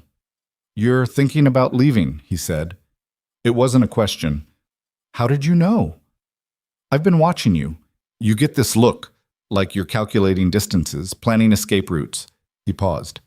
"You had that look when you first arrived, too. Took months for it to fade." Abigail traced a pattern in the worn wood of the table. "I don't want to cause problems for you and Sarah. If people think all kinds of stupid things. That's not your fault. But it affects you. If they think you're harboring someone improper, then they can take their business elsewhere." Thomas's voice was firm. "You've been nothing but good for this family, Abigail. Sarah was drowning before you came. The kids love you, and you've worked harder than anyone I've ever hired. I'm not letting gossip run you off. You might not have a choice." "There's always a choice." He stood, then paused at the door. "For what it's worth, I don't think Boone Callahan meant to cause you trouble. I think he saw someone who needed help and helped them. That's just who he is. People don't understand that because they don't understand him, but their ignorance isn't your problem to solve." After he left, Abigail sat alone in the kitchen and tried to believe that. Tried to believe that she could just ignore the whispers, keep her head down, wait for people to find someone else to talk about. But she'd tried that her whole life, and it had never worked. April arrived wet and muddy. The snow was finally gone, replaced by endless rain that turned everything to soup. The ranch was a mess of mud and standing water. The children were restless from being trapped inside. Sarah was pregnant again. She'd announced it with a mixture of joy and exhaustion, and the morning sickness had her laid up most days. which meant Abigail was handling everything: the cooking, the cleaning, the children, the animals. She fell into bed exhausted every night and woke up before dawn to start again. There was no time to think about gossip or reputation or blue eyes that saw too much. Until the afternoon Lucas went missing. It happened so fast. Abigail had been hanging laundry, the first dry day in a week, and Lucas had been playing in the yard, building something elaborate with sticks and mud. She'd looked away for maybe 5 minutes. When she looked back, he was gone. "Lucas!" No answer. She checked the barn, the chicken coop, the house, called his name until her throat was raw. Thomas was in the north pasture, too far to hear. Sarah was asleep upstairs, exhausted from nausea. Panic clawed at Abigail's chest. Lucas was only 3. Curious, fearless, completely lacking in self-preservation. He could have wandered toward the creek, which was swollen from rain. Could have gone into the woods, could have... She forced herself to think. Where would a 3-year-old go? The woods. He'd been talking about finding the mountain man for weeks, asking when they'd see him again, wanting to know where his cabin was. Abigail grabbed the rifle and headed for the tree line. The forest was different than it had been in winter, green and alive, everything dripping from the morning's rain. Abigail followed the most obvious path, calling Lucas's name, listening for any sound that might indicate a small child crashing through underbrush. Nothing. She went deeper, fear building with every step. The trees closed in overhead. The light dimmed. She had no idea where she was going, only that she had to find him before dark, before the temperature dropped, before something happened that she couldn't fix. "Lucas! Lucas, answer me!" Was that crying? She changed direction, moving toward the sound. There, through the trees, a small figure huddled against a fallen log, covered in mud, sobbing. "Lucas!" She ran to him, dropping to her knees, checking him for injuries. He threw his arms around her neck, crying harder. "I got lost. I wanted to find the mountain man's house, but I got lost, and I couldn't find the way back, and there was a noise, and I got scared." "You're safe now. You're safe. I've got you." She held him while he cried, relief and anger warring in her chest. He could have died. Could have fallen in the creek, gotten hypothermic, encountered a wild animal, all because he'd wandered off chasing a fantasy. "We need to get you home," she said when his sobs quieted. "Your mama's going to be worried sick." "Am I in trouble?" "Yes, big trouble. But first we need to get back." She stood, Lucas clinging to her, and looked around. The trees all looked the same. She'd been so focused on finding him that she hadn't paid attention to where she was going. They were lost. Abigail took a breath, forcing down panic. Think. The sun was there, which meant the ranch was probably that direction? Maybe? She started walking, Lucas heavy in her arms, the rifle awkward on her shoulder. Every direction looked identical. Every tree could be the same tree. She'd been a fool to run into the woods without marking her path, without thinking, without, "You're going the wrong way." Abigail spun around. Boone stood 20 feet behind them, appearing out of the forest like he'd materialized from air. He wore buckskin and leather, his rifle in one hand, his expression unreadable. Relief hit her so hard her knees went weak. "The ranch is north," Boone said, pointing. "You're heading west. Another mile and you'd hit the cliff face." Lucas went missing and I know, I heard you calling." He moved closer, his eyes on Lucas. "You all right, kid?" Lucas nodded, suddenly shy. "What were you doing out here?" "Looking for your house." Something flickered in Boone's expression. "Why?" "I wanted to see it. Wanted to see where you live." "It's just a cabin, nothing special." He looked at Abigail. "Come on, I'll take you back." He led them through the forest with the confidence of someone who knew every tree, every stone, every path. Lucas eventually asked to be put down, and Boone carried him instead, the child looking tiny against his massive frame. "Thank you," Abigail said quietly. "Again. You keep ending up in situations where you need rescuing." "I'm aware. Maybe stop doing that." Despite everything, she almost smiled. "I'll try." They walked in silence for a while. Lucas had stopped crying, distracted by being carried by his hero. The forest gradually thinned, and Abigail started recognizing landmarks. "Can I ask you something?" Boone said suddenly. "All right. Why did you tell the kid I'm not scary? The question caught her off guard. Because you're not. Not to me, anyway. Most people disagree. Most people don't know you. You don't know me either. I know enough. She glanced at him. I know you could have let me freeze in that storm, but didn't. I know you made me gloves when you didn't have to. I know you just spent, how long, tracking us through the woods to make sure we got home safe. That's just basic decency. Is it? Because most people I've known wouldn't do any of that. She paused. You helped me because I needed help. Not because you wanted something, not because you pitied me, just because it needed doing. That's rare. Boone was quiet for a long moment. You make it sound noble. It's not. I just don't like watching things die when I can prevent it. Then you're better than most. I've killed men, Abigail. His voice was flat. More than I can count. During the war and after. That make me better than most? The use of her first name sent a jolt through her. Did they need killing? I thought so at the time. Then yes. He looked at her with something that might have been surprise. You don't know anything about me. About what I've done. You're right.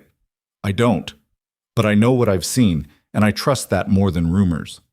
They'd reached the edge of the forest. The ranch was visible across the muddy field. Thomas was in the yard, pacing, his face drawn with worry. Papa, Lucas called. Thomas's head snapped up. He ran toward them, relief and anger warring on his face. Lucas, where have you been? I went to find the mountain man's house, but I got lost, and Abby found me, and then Mr. Callahan found us, and Thomas took his son from Boone, checking him over. Are you hurt? No. You're grounded until you're 18. You understand? You don't leave the yard without permission. Not ever. He looked at Abigail. You all right? Shaken, but fine. And you? Thomas turned to Boone. Thank you. For bringing them back. Boone nodded. Kid was heading for the cliffs. Would have been bad. I owe you. You don't owe me anything. Boone's eyes went to Abigail one more time, something unreadable in them. Keep better track of your people, Pritchard. Then he was gone, disappearing back into the trees like he'd never been there at all. That night, after Lucas had been lectured extensively and sent to bed without supper, after Sarah had cried from relief and hormones, after everything had settled, Abigail lay in her small room and thought about what Boone had said. I just don't like watching things die when I can prevent it. Such a simple statement. Such a clear world view. Help when you can. Save what you can save. Don't overthink it. She'd spent her whole life overthinking everything, calculating risk, measuring words, trying to anticipate how people would react. It was exhausting, and in the end, people judged her anyway, no matter how careful she was. Boone didn't calculate like that. He just acted according to some internal compass that had nothing to do with what people thought. He lived alone because people were exhausting. He helped because things needed helping. He existed outside the rules everyone else followed. And somehow, impossibly, Abigail envied that. The next time she went to town, alone, because Sarah was too sick and Thomas couldn't leave the ranch, she went to Murphy's with purpose. Dorothy looked up when she entered, her expression carefully neutral. Abigail, Mrs. Murphy, I need to ask you something. All right. Why does everyone hate Boone Callahan? Dorothy blinked. I don't think people hate him. They're afraid of him. There's a difference. Why? Because he's dangerous. Because he's killed people. Because he doesn't follow the rules normal folks follow. Dorothy paused. And because people don't trust what they don't understand. Boone doesn't explain himself. Doesn't apologize. Doesn't care if people like him or not. That makes them nervous. But he's not a bad person. No, he's not. But good and bad aren't always clear categories, are they? Boone's done things most of us couldn't stomach. Lived through things that would break normal people. That changes a person. Makes them hard to categorize. Abigail thought about that. What about me? What do people say about me? Dorothy sighed. You really want to know? Yes. They say you're improper, that you've been alone with Boone too many times for it to be innocent. That there must be something going on between you because why else would he keep helping you? They say you're too friendly with Thomas Pritchard, that Sarah's a fool for letting you live there. They say you're exactly what they expected, a big girl so desperate for attention that she'd throw herself at any man who'd look at her. Dorothy's voice was gentle but honest. And they're idiots, every single one of them. But that won't stop the talking. The words hurt more than Abigail expected.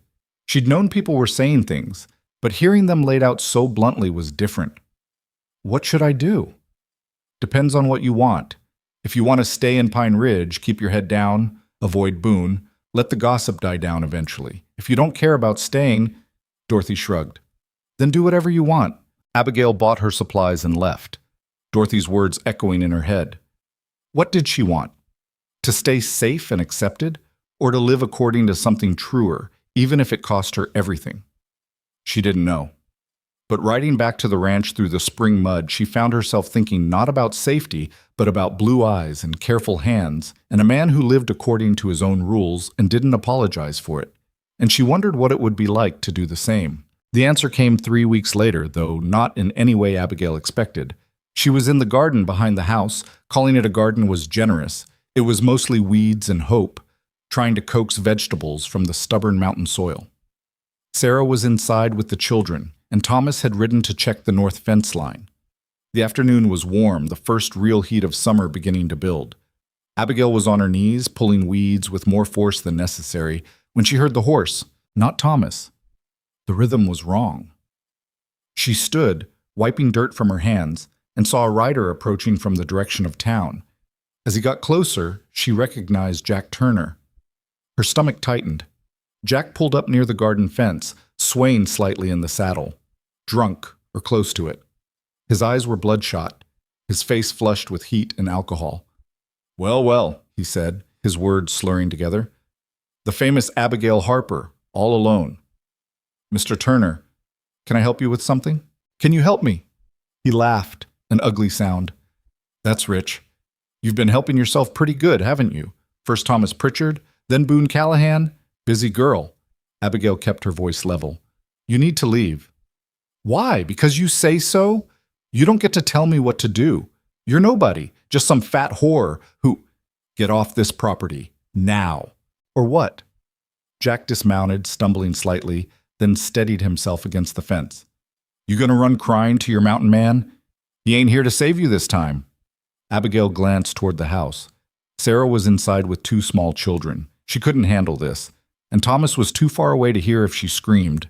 She was alone. "Last chance," she said quietly. "Leave, or I'll make you leave." Jack laughed again. "You? You're going to make me leave? Look at you, you can barely—" He vaulted the fence, moving faster than she expected for a drunk man. Abigail backed up, reaching for the gardening fork she'd been using. It wasn't much of a weapon, but it was better than nothing. "Stay back," she warned. "Or what? You going to stick me with that? Don't think so." He advanced, his intentions clear in his eyes. "Been hearing all about you. How desperate you are. How you throw yourself at anything in pants. Well, I'm here. Why don't you—" Abigail swung the garden fork. She'd been aiming for his shoulder, just trying to drive him back. But Jack moved and she hit him in the upper arm instead, the tines drawing blood through his shirt. He yelped and stumbled backward. "You bitch!" He lunged for her. Abigail tried to dodge, but her foot caught on something and she went down hard. The breath knocked from her lungs. Jack was on top of her instantly, his weight crushing, his hands grabbing. She fought, clawed at his face, tried to knee him, screamed as loud as she could. One of her fingernails caught his cheek, tearing skin. He swore and hit her, a backhanded blow that made her vision blur. Then his weight was suddenly gone. Abigail gasped for air, her head ringing. Through the haze, she saw Boone. Where had he come from? Holding Jack by the back of his shirt like a disobedient dog. Jack's feet barely touched the ground. "She attacked me," Jack shouted. "You saw— She attacked me with that fork." Boone looked at Abigail. She was still on the ground, her dress torn, blood on her lip, dirt in her hair. Then he looked at the scratches on Jack's face, the ripped shirt, the way Jack's pants were partially unbuttoned. His expression didn't change, but something shifted in his eyes, something cold and final. "No," Boone said quietly. "I saw you attack her." "That's a lie. She's been leading me on, asking for it." Boone's hand moved so fast Abigail almost missed it. There was a crack like breaking wood, and Jack crumpled unconscious before he hit the ground. The silence that followed was enormous. Boone stood over Jack's body for a moment, breathing hard, his fists still clenched. Then he turned to Abigail and his expression transformed, the cold fury replaced by concern so raw it was almost painful to see. "Are you hurt?" Abigail tried to speak, but her throat closed up. She managed to shake her head. "Let me see." Boone knelt beside her, his hands gentle as he examined her face. "He hit you." "I'm fine." "You're not fine. Your lips bleeding and your cheeks already swelling." His jaw tightened. "I should have hit him harder." Why are you here?" "I was bringing Thomas some information about a bear near his north pasture. Saw Turner riding this way and didn't like the look of him." He paused. "Good instinct, I guess." Sarah appeared in the doorway of the house, William in her arms, her face white. "What happened? I heard shouting. Oh, my heavens, is that Jack Turner? Is he dead?" "Just unconscious," Boone said. "He attacked Abigail. I stopped him." Sarah looked between them, taking in Abigail's torn dress, the blood, Jack's sprawled form. "Thomas is going to kill him." "Not if I get there first," Boone muttered. He helped Abigail to her feet. Her legs were shaking, adrenaline making her clumsy. Boone kept a hand on her elbow, steadying her. "We need to get the sheriff," Sarah said. "Pine Ridge doesn't have a sheriff," Boone replied. "Closest law is in Sacramento, 3 days' ride." "Then what do we do with him?" Boone looked at Jack's unconscious form with cold calculation. "I'll take him to town, let everyone see what he tried to do. Then I'll make it very clear that if he comes near Abigail again, or any other woman in this territory, he won't wake up next time." That's vigilante justice. That's frontier justice. Only kind we have out here." He turned to Abigail. "You want me to do it different? Say so. He's your call." Abigail looked at Jack, at the man who'd attacked her because he thought she was desperate enough, worthless enough, to accept whatever treatment he wanted to give, at the man who represented every insult, every dismissal, every moment of cruelty she'd endured for 20 years. "No," she said. "Do what you think is right." Boone nodded. He hauled Jack over his shoulder like a sack of grain and loaded him onto his horse. Jack groaned but didn't wake. "I'll be back," Boone said, "to check on you." Then he was riding toward town, and Abigail was standing in the destroyed garden with Sarah staring at her in shock. "We need to clean you up," Sarah said finally. "Come inside." In the kitchen, Sarah dabbed at Abigail's split lip with a wet cloth while William fussed in his basket and Lucas asked 100 questions about why the mean man had been in their garden. "Did Mr. Callahan really punch him?" "Yes." "Is he going to be in trouble?" "No, sweetheart. Mr. Callahan was helping." "He's a hero!" Sarah met Abigail's eyes over Lucas's head. There was something complicated in her expression, worry and sympathy, and a kind of resignation. "This is going to make the gossip worse," Sarah said quietly. "You know that." "I know. People will say you encouraged Jack, that you led him on, that Boone is protecting you because you're—" She stopped. "Because I'm his whore?" Sarah flinched. "I wasn't going to say that." "But that's what they'll think." "Probably." Sarah set down the cloth. "Abigail, I need to ask you something, and I need you to be honest. Is there something between you and Boone?" Abigail thought about that, about careful hands removing frozen gloves, about gloves sewn just for her, about blue eyes that saw her when everyone else looked through her, about recognition and understanding and the strange pull she felt toward a man who lived by rules she didn't understand. "I don't know," she said finally. "I don't know what there is, but I know it's not what people think." "What is it then?" "I don't know that either." Thomas returned an hour later, his face dark with fury when Sarah explained what happened. He wanted to ride to town immediately, wanted to finish what Boone started. It took both Sarah and Abigail to convince him to wait. "Boone's handling it," Abigail said. "Let him handle it. That bastard attacked you, in our garden, on our land, while my wife and children were inside." "I know, but going after him now won't help anything. It'll just make things worse." Thomas paced the kitchen like a caged animal. "I should have run him off the first time he showed disrespect. Should have—" "Thomas." Abigail stood up, ignoring the ache in her bones. "I need you to listen to me. This isn't your fight. It's mine. And Boone's already fighting it for me, which is more than I expected from anyone.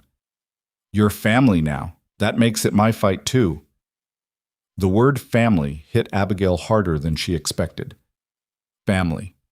People who stood up for you, who got angry on your behalf, who didn't let you face things alone. She'd never had that before.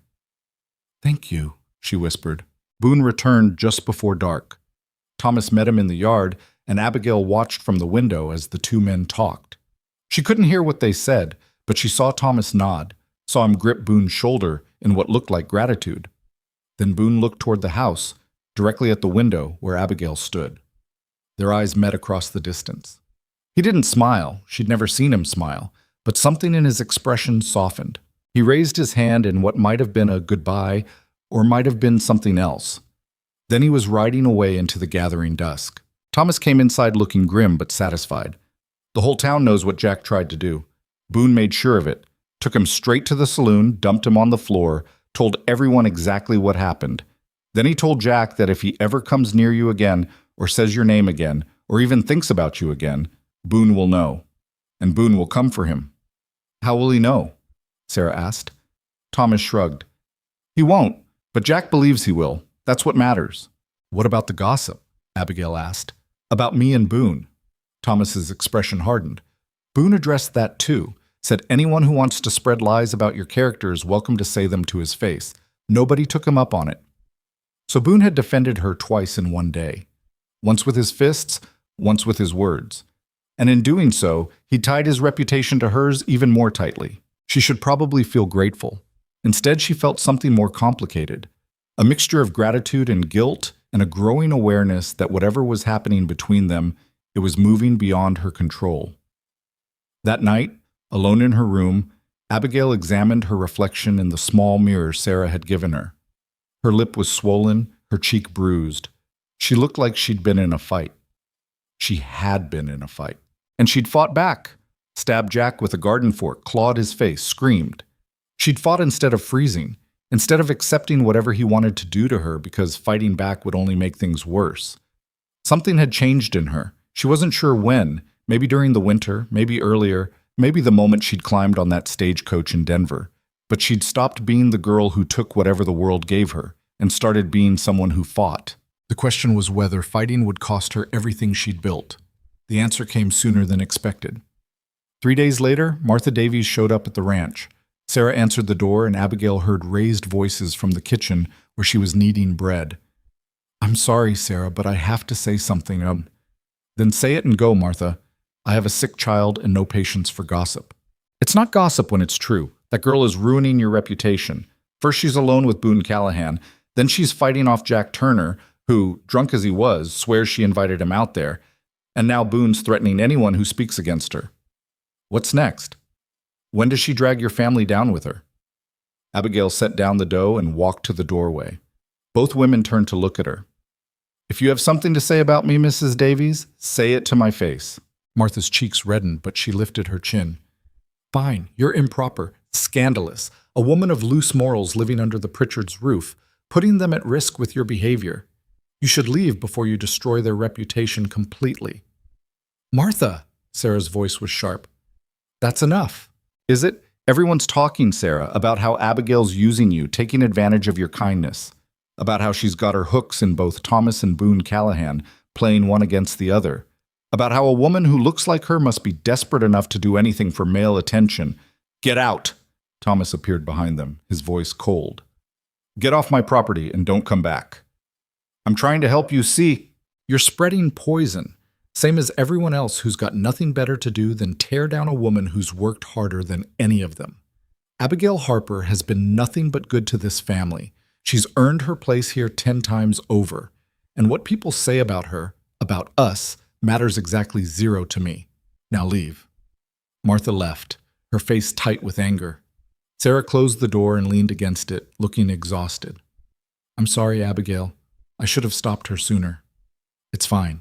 It's not fine. She's wrong. About everything. But Abigail could see the worry in Sarah's eyes, could see Thomas's jaw tighten with frustration, could feel the weight of how her presence was affecting them, pulling them into conflict with their community. Maybe I should go, Abigail said quietly. No, Thomas said immediately. Thomas, I'm causing problems for you For your family. If you left, we'd lose the best help we've ever had. Sarah would be drowning again. The kids would be heartbroken, and those gossips would win. He moved closer, his voice firm. You don't owe those people anything. You don't have to make yourself smaller to make them comfortable. Stay, fight, show them they're wrong about you. And if they never believe it, then that's their problem, not yours. Abigail wanted to believe that. Wanted to believe she could just ignore the whispers, the judgment, the constant pressure to be less, to apologize for existing. But she'd spent 20 years learning that other people's opinions had power. They could take your job, your home, your safety. They could isolate you until you had nothing left. That night, she lay awake staring at the ceiling and trying to make a decision. Stay and keep fighting, or leave before the situation got worse? She still hadn't decided when someone knocked on her door near midnight. Abigail sat up, confused. Yes? It's Sarah. Can I come in? Of course. Sarah entered, candle in hand, her nightdress loose over her swelling belly. She sat on the edge of Abigail's bed, her face troubled. I couldn't sleep, Sarah said. I keep thinking about what Martha said, about the gossip. Sarah, let me finish. I've been thinking about it all wrong. I've been worried about our reputation, about what people think, but that's cowardly. The truth is that you saved this family. When you arrived, I was so lost I couldn't see daylight. I was failing as a mother, as a wife, as a person, and you walked into our chaos and put it right. You gave me my life back. I just helped with the children. You did more than that. You showed me I wasn't alone. You carried burdens that weren't yours to carry. You made our house a home again. Sarah's voice cracked.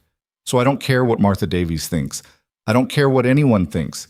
You're staying. As long as you want to stay, you have a place here. Abigail felt tears burning her eyes. Thank you. Don't thank me. Just promise me something. Anything. Promise me you'll stop trying to make yourself invisible. Stop apologizing for taking up space. You deserve better than that. After Sarah left, Abigail lay in the dark and thought about that promise. Stop apologizing for existing. Stop making herself small. It sounded simple. It sounded impossible. But maybe it was time to try. The next morning, she rode to town alone. Not for supplies. They didn't need anything, just to prove she could, to show her face, to walk through Pine Ridge with her head up, to dare anyone to say something to her directly. A few people stared. A few whispered. But no one confronted her. Maybe because word of Boone's threat had spread. Maybe because they were cowards who only talked behind people's backs. Either way, Abigail walked into Murphy's General Store like she owned the place. Dorothy looked up, surprise crossing her face. Didn't expect to see you today. I'm here anyway. So I see. Dorothy studied her for a moment. Heard about what happened with Jack Turner. I'm sure you did. Heard the gossip too, I imagine. Some of it. Dorothy leaned on the counter. For what it's worth, I never believed it. Jack Turner's a drunk and a liar. And Boone Callahan, well, Boone doesn't defend people he doesn't respect. Is that what people are saying? That he respects me? People are saying a lot of things. Most of them stupid. Dorothy paused. But yeah, Boone doesn't make threats over people he doesn't care about. And he cares about you. Anyone with eyes can see it. Abigail's heart skipped. We're not. I know, but that doesn't change what's obvious. Dorothy's voice softened. He's been alone a long time, Abigail. Most people thought he'd stay that way until he died. But then you showed up, and something changed. I've known Boone since he first came to these mountains. Never seen him look at anyone the way he looks at you. How does he look at me? Like you matter. Such simple words, such enormous weight. Abigail left Murphy's without buying anything, her mind spinning. She walked through town slowly, letting people see her, refusing to hide. And gradually she realized something. She was tired of being afraid. Afraid of judgment. Afraid of rejection. Afraid of taking up too much space, asking for too much, wanting too much. She'd spent her whole life making herself smaller, quieter, less. And where had it gotten her? Nowhere good. Maybe it was time to try something different. Maybe it was time to want things, to take risks, to stop apologizing for existing. Maybe it was time to see what happened if she stopped hiding. She was halfway back to the ranch when she saw the rider approaching. Even from a distance, she recognized the massive frame, the buckskin, the bay horse. Boone. He pulled up beside her wagon, his eyes scanning her face like he was checking for new injuries. You shouldn't be traveling alone, he said. I'm fine. That's not the point. What is the point? He was quiet for a moment, then, I don't like the idea of you being vulnerable. I'm always vulnerable. That's what happens when you're a woman like me. A woman like what? You know what. Abigail gestured at herself. Too big, too plain, too much. The kind of woman men like Jack Turner think they can attack because who would believe her? Who would defend her? I would. Boone's voice was flat, absolute. I am. Why? The question hung between them. Boone's jaw tightened, and for a moment Abigail thought he wouldn't answer. Then he did, his voice rough. Because when I look at you, I don't see what they see. I see someone strong enough to run from a bad situation and start over. Someone brave enough to walk into a strange town alone. Someone who fights back when attacked and gets up when knocked down. I see... He stopped, struggling with the words. I see someone worth defending. Abigail's throat closed up. You don't know me. I know enough. You know nothing. You don't know where I came from, or what I've done, or why I ran. I know you had a stepfather who hit you. Boone's voice was quiet, but certain. I saw the old bruises that night in the storm. I know you've been told your whole life that you're not good enough. I can see it in the way you carry yourself, like you're apologizing for existing. And I know none of that's true. None of it was ever true. Abigail felt something break open in her chest. How can you know that? Because I've spent years around cruel people and kind people, around liars and honest folks, around people who take and people who give. And you're... He paused, searching for words. You're good. That's rare. Worth protecting. They sat there in the road, the afternoon sun hot on their shoulders, the mountains watching. Abigail felt like she was standing on the edge of something, a cliff, a precipice, a point of no return. What are you saying? She whispered. Boone looked at her with those impossible blue eyes. I'm saying I'd like permission to court you, properly, if you're interested. The world tilted. Court me? Yes. But why? You live alone. You don't need anyone. You said people are exhausting. They are. Most of them. He paused. You're not. People will talk. They already are. It could ruin both our reputations. Mine's already ruined, and yours... His mouth tightened. Your reputation should be that you're strong and brave and good at what you do. If people want to make it about something else, that's their failure, not yours. Abigail stared at him. This massive, dangerous, solitary man who'd somehow decided she was worth defending, worth courting. Worth what? She didn't even know. I don't understand, she said. Why me? Because you see me too. Boone's voice was rough. Not the mountain man, not the killer, not the legend, just me. And that's worth more than you know. He was right. She did see him. Saw past the size and the scars and the reputation to something else. Something lonely and careful and unexpectedly gentle. I need to think about this, she said. Take your time. He rode away, and Abigail continued home, her mind racing. Boone Callahan wanted to court her, wanted to, what? Spend time with her, get to know her, eventually marry her? The idea should have been ridiculous. They barely knew each other. They'd spent maybe a dozen hours in each other's company total. He lived alone in the wilderness. She lived with a family in their home. They had nothing in common except a mutual recognition of each other's isolation. But that recognition felt like everything. That night, she told Sarah and Thomas what Boone had asked. Sarah's face went through several expressions: surprise, worry, something that might have been hope. What did you tell him? Sarah asked. That I needed to think about it. Do you want to be courted by him? Did she? Abigail examined her feelings carefully. Fear? Yes.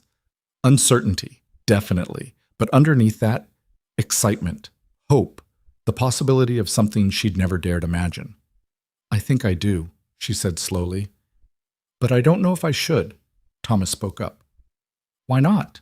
Because it's impractical. Because we barely know each other. Because he lives in a cabin in the mountains and I... She stopped. You what? Thomas prompted. I don't know what I want. I've never had the luxury of wanting things. Then maybe it's time you did, Sarah said gently. Maybe it's time you figured out what you want instead of what's practical or safe or acceptable. Abigail thought about that for a long time. What did she want? Not what she could have, or what was reasonable, or what wouldn't cause problems. Just want. She wanted to be seen, to be valued, to be with someone who understood what it meant to live on the edges of normal life, to stop being afraid all the time, to see if the pull she felt toward Boone was real or just desperation disguised as connection. She wanted to try. The next day, she rode to town and left a message with Dorothy. Tell Boone Callahan yes. Dorothy raised an eyebrow. Yes to what? He'll know. And from the knowing look in Dorothy's eyes, so did she. Boone came to the ranch 2 days later, in the late afternoon when the work was done and the light was turning gold. Abigail was sitting on the porch with Lucas, teaching him his letters with a stick in the dirt, when she heard the horse. Lucas jumped up immediately. It's him! It's the mountain man! Sarah appeared in the doorway, William on her hip, her expression carefully neutral. Thomas emerged from the barn, wiping his hands on his pants. They all watched as Boone dismounted, moving with that careful economy of motion he brought to everything. Pritchard, he said, nodding to Thomas. Mrs. Pritchard. Callahan. Thomas's voice was guarded. You here on business? Personal matter. Boone's eyes went to Abigail. If Miss Harper is agreeable. I am, Abigail said, standing. Her heart was pounding so hard she wondered if everyone could hear it. Thomas looked between them, then at Sarah, who gave a small nod. All right, but you stay where we can see you. That's the condition. Fair enough, Boone said. They walked to the edge of the property, near the fence line where the garden met the wild grass. Far enough for privacy, close enough that Thomas and Sarah could watch from the porch. Lucas wanted to follow, but Sarah held him back with a firm hand. For a moment, neither of them spoke. Boone stood with his hands loose at his sides, looking more uncertain than Abigail had ever seen him. Dorothy gave me your message, he said finally. I figured she would. I need to be clear about something before we start this. I'm not... He struggled with the words. I'm not good with people. I don't do things the way normal folks do. I live alone because that's what works for me. And I've got a past that... He stopped. There are things about me you should know. Things I've done. Like what? I killed my first man when I was 17, during the war. Killed more after that, so many I stopped counting. Some deserved it. Some were just following orders, same as me. After the war, I tried settling down. Got married even. Abigail's stomach dropped. You're married? Was. She died. Cholera, 6 years ago. We'd been married less than a year. His voice was flat, emotionless, but his hands clenched. I couldn't save her, couldn't do anything but watch her die. After that, I left civilization. Couldn't stand being around people anymore, couldn't stand the noise and the expectations and the constant reminder that I'd failed the one person who mattered.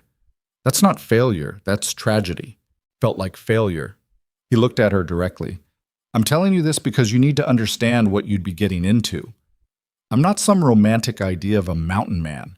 I'm a killer who lives alone because he doesn't fit anywhere else. I've got no future to offer you except survival and isolation. If you're expecting something different... I'm not expecting anything, Abigail interrupted. I don't know what this is, but I know I'm tired of living small, tired of apologizing for existing, and when I'm around you, I don't feel like I have to do that. Boone was quiet for a moment. You never had to. I know. But most people make me feel like I do. You don't. Because you're not the problem. They are. Such simple certainty. Such complete conviction. Abigail had spent her whole life being told she was the problem. Too big, too much, too unmarriageable. And here was this dangerous, damaged man telling her it had never been true. So what happens now? She asked. That depends on what you want. I don't know what I want. I've never had the option of wanting things. Boone nodded slowly. Then we'll figure it out together. I'll come by when I can. We'll talk. Get to know each other. And if you decide this isn't what you want, you tell me, and I'll respect that. What if you decide I'm not what you want? He looked at her with those blue eyes that saw too much. That's not going to happen. How can you know? Because I've been watching you for months, watching how you handle difficulty, how you treat people, how you carry yourself. I know enough. You've been watching me. Not in a creepy way, just noticing. Hard not to notice someone who stands out. Abigail almost laughed. I've spent my whole life trying not to stand out. You fail at it. There was something that might have been amusement in his voice. You stand out because you're real. Most people aren't. They're performing versions of themselves they think other people want to see. You're just you. Maybe because I gave up on performing, nobody was buying it anyway. Their loss. They stood in awkward silence for a moment. Abigail realized she had no idea how courting worked. Her mother had died before teaching her, and her stepfather had made it clear no man would ever want her anyway. She'd never even considered the possibility. I don't know how to do this, she admitted. Neither do I. My wife and I, we grew up together. It just happened. This is, he gestured helplessly, different. So we're both terrible at this. Seems like. Despite everything, Abigail smiled. There was something freeing about two people being equally bad at something, fumbling through it together. Well, she said, I guess we'll learn. Over the next weeks, Boone came to the ranch regularly. Not every day, he still had his trap lines to check, his survival to maintain, but often enough that Lucas started watching for him, that Sarah stopped looking surprised when he appeared, that Thomas began greeting him with something approaching friendliness. They talked mostly. Long conversations while sitting on the porch or walking the property line or standing in the barn while Boone helped Thomas with some repair. Boone told her about the war, about the things he'd seen and done, about the ways violence changed a person, about his brief marriage to a girl named Mary who'd loved him despite everything and died anyway, about learning to live alone in the mountains, about the peace he'd found in isolation. Abigail told him about Denver, about her mother's death and her stepfather's cruelty, about growing up being told she was worthless, about the night she'd finally run, about the fear and the hope and the desperate gamble that had brought her to Pine Ridge. They told each other true things, the kind of truths you don't share with people you're trying to impress. And somehow, the honesty made it easier. The town noticed, of course. The gossip shifted from scandal to something else. Speculation, mostly. What was Boone Callahan doing courting that big girl from the Pritchard Ranch? What did he see in her? How long before he got bored and went back to his solitary life? Dorothy reported the whispers with her usual bluntness. Half the town thinks he's using you. The other half thinks you're using him. Nobody seems to consider that you might actually like each other. Do we like each other? Abigail asked. It was a genuine question. She still wasn't sure what this was. You tell me. Abigail thought about it. Did she like Boone? He was difficult, taciturn, blunt, awkward with emotion. He disappeared into the mountains for days without explanation. He didn't know how to make small talk, didn't care about social niceties, approached relationships the same way he approached hunting, with patience and careful observation. But he was also honest, consistent. When he said he'd come by on Saturday, he came by on Saturday. When he promised to help Thomas with something, he showed up and did the work. When he looked at Abigail, he saw her, all of her, and didn't flinch away. Yes, she said finally. I like him. Then that's all that matters. But it wasn't, not really, because liking someone and building a life with them were different things. And as summer deepened into August, Abigail found herself facing harder questions. What did she want from this? Marriage? Boone hadn't mentioned it. A future? She didn't know what that would look like. To leave the Pritchards and live in his mountain cabin? The idea terrified her. To ask him to settle in town? That seemed impossible. Boone needed the wilderness the way normal people needed air. They were sitting by the creek one afternoon, Abigail's afternoon off, Boone having brought her there on horseback, when she finally asked, What are we doing, Boone? He'd been skipping stones across the water. He stopped, his hand frozen mid-throw. What do you mean? This, us. We've been courting for 2 months. Where's it going? Where do you want it to go? I asked first. He threw the stone. It skipped 4 times before sinking. I want you to come live with me, in the mountains. Abigail's breath caught. You want, not right away, not before you're ready, but eventually, yes, I want, he struggled with the words. I want to stop being alone. I want to wake up, and know you're there. I want to show you the high country in summer, teach you to track and hunt, spend winters by the fire. I want to build something with you. Something like what? A life. A real one. Not performing for other people, not trying to fit into spaces that don't want us. Just living. It was the most words she'd ever heard him string together at once. And the picture he painted, isolated, difficult, completely outside normal society, should have terrified her. Instead, it sounded like freedom. I don't know if I can do that, she said honestly. I've never lived like that. Never hunted or trapped or survived alone. I'd be useless. You'd learn. You're smart and tough. You survived things that would have broken other people. That's different than surviving in the wilderness. Is it? Boone looked at her. You survived a stepfather who beat you. Survived being told you were worthless your whole life. Survived running away with nothing. Survived a blizzard that should have killed you. You think learning to shoot a deer is harder than any of that? Put that way, it almost sounded possible. What if I hate it? Abigail asked. What if I can't handle the isolation? Then we'll figure something else out.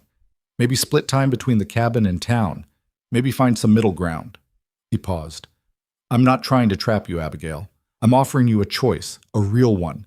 Not what you should do or what's proper or what people expect, just what you want. What did she want? The question had haunted her for months.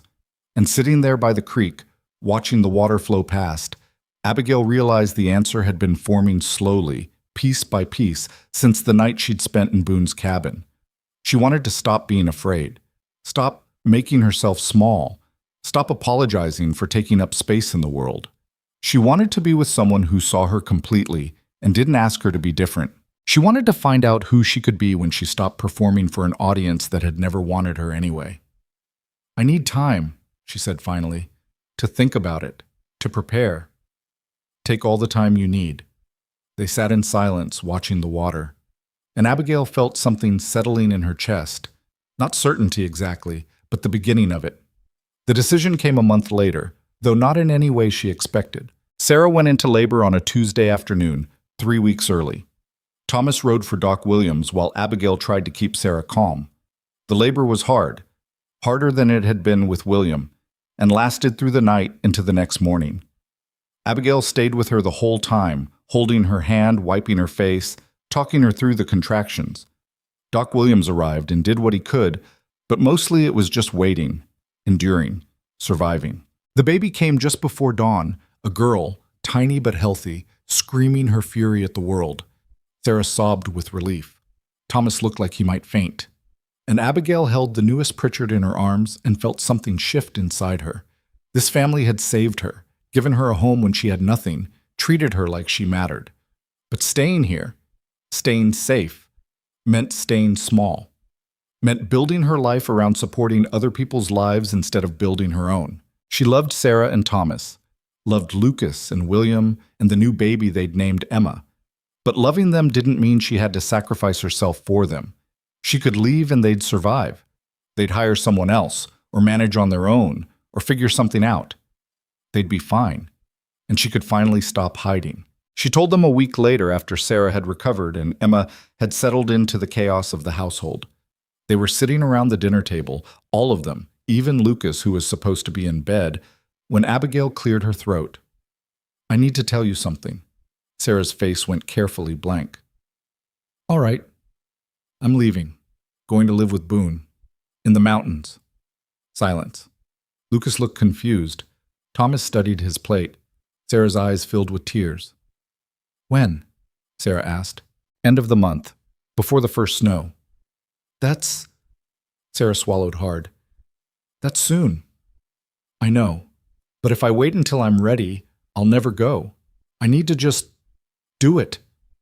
Thomas finally spoke. You're sure about this? About him? No, Abigail admitted. I'm not sure about anything, but I'm tired of only doing things I'm sure about. I want to try something that scares me. Living with Boone Callahan in the wilderness scares you? Terrifies me, but staying here, playing it safe, that scares me more. Sarah reached across the table and gripped Abigail's hand. You've been more than help to us. You've been family. I need you to know that. I know. You saved my life, Sarah, both of you. You gave me a place when I had nothing. I'll never forget that. But it's time to go. Yes. Sarah nodded, tears spilling over. Then go, and be happy, and come visit us, because Lucas will lose his mind if he doesn't see his Abby anymore. I'm going to see the mountain man's house, Lucas announced, excited despite the tears around him. Mama said.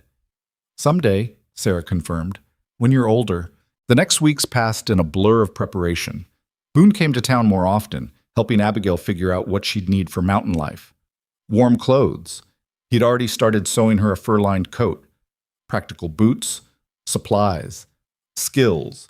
He taught her to shoot, taking her into the woods beyond the ranch and showing her how to sight down the barrel, control her breathing, squeeze the trigger instead of pulling.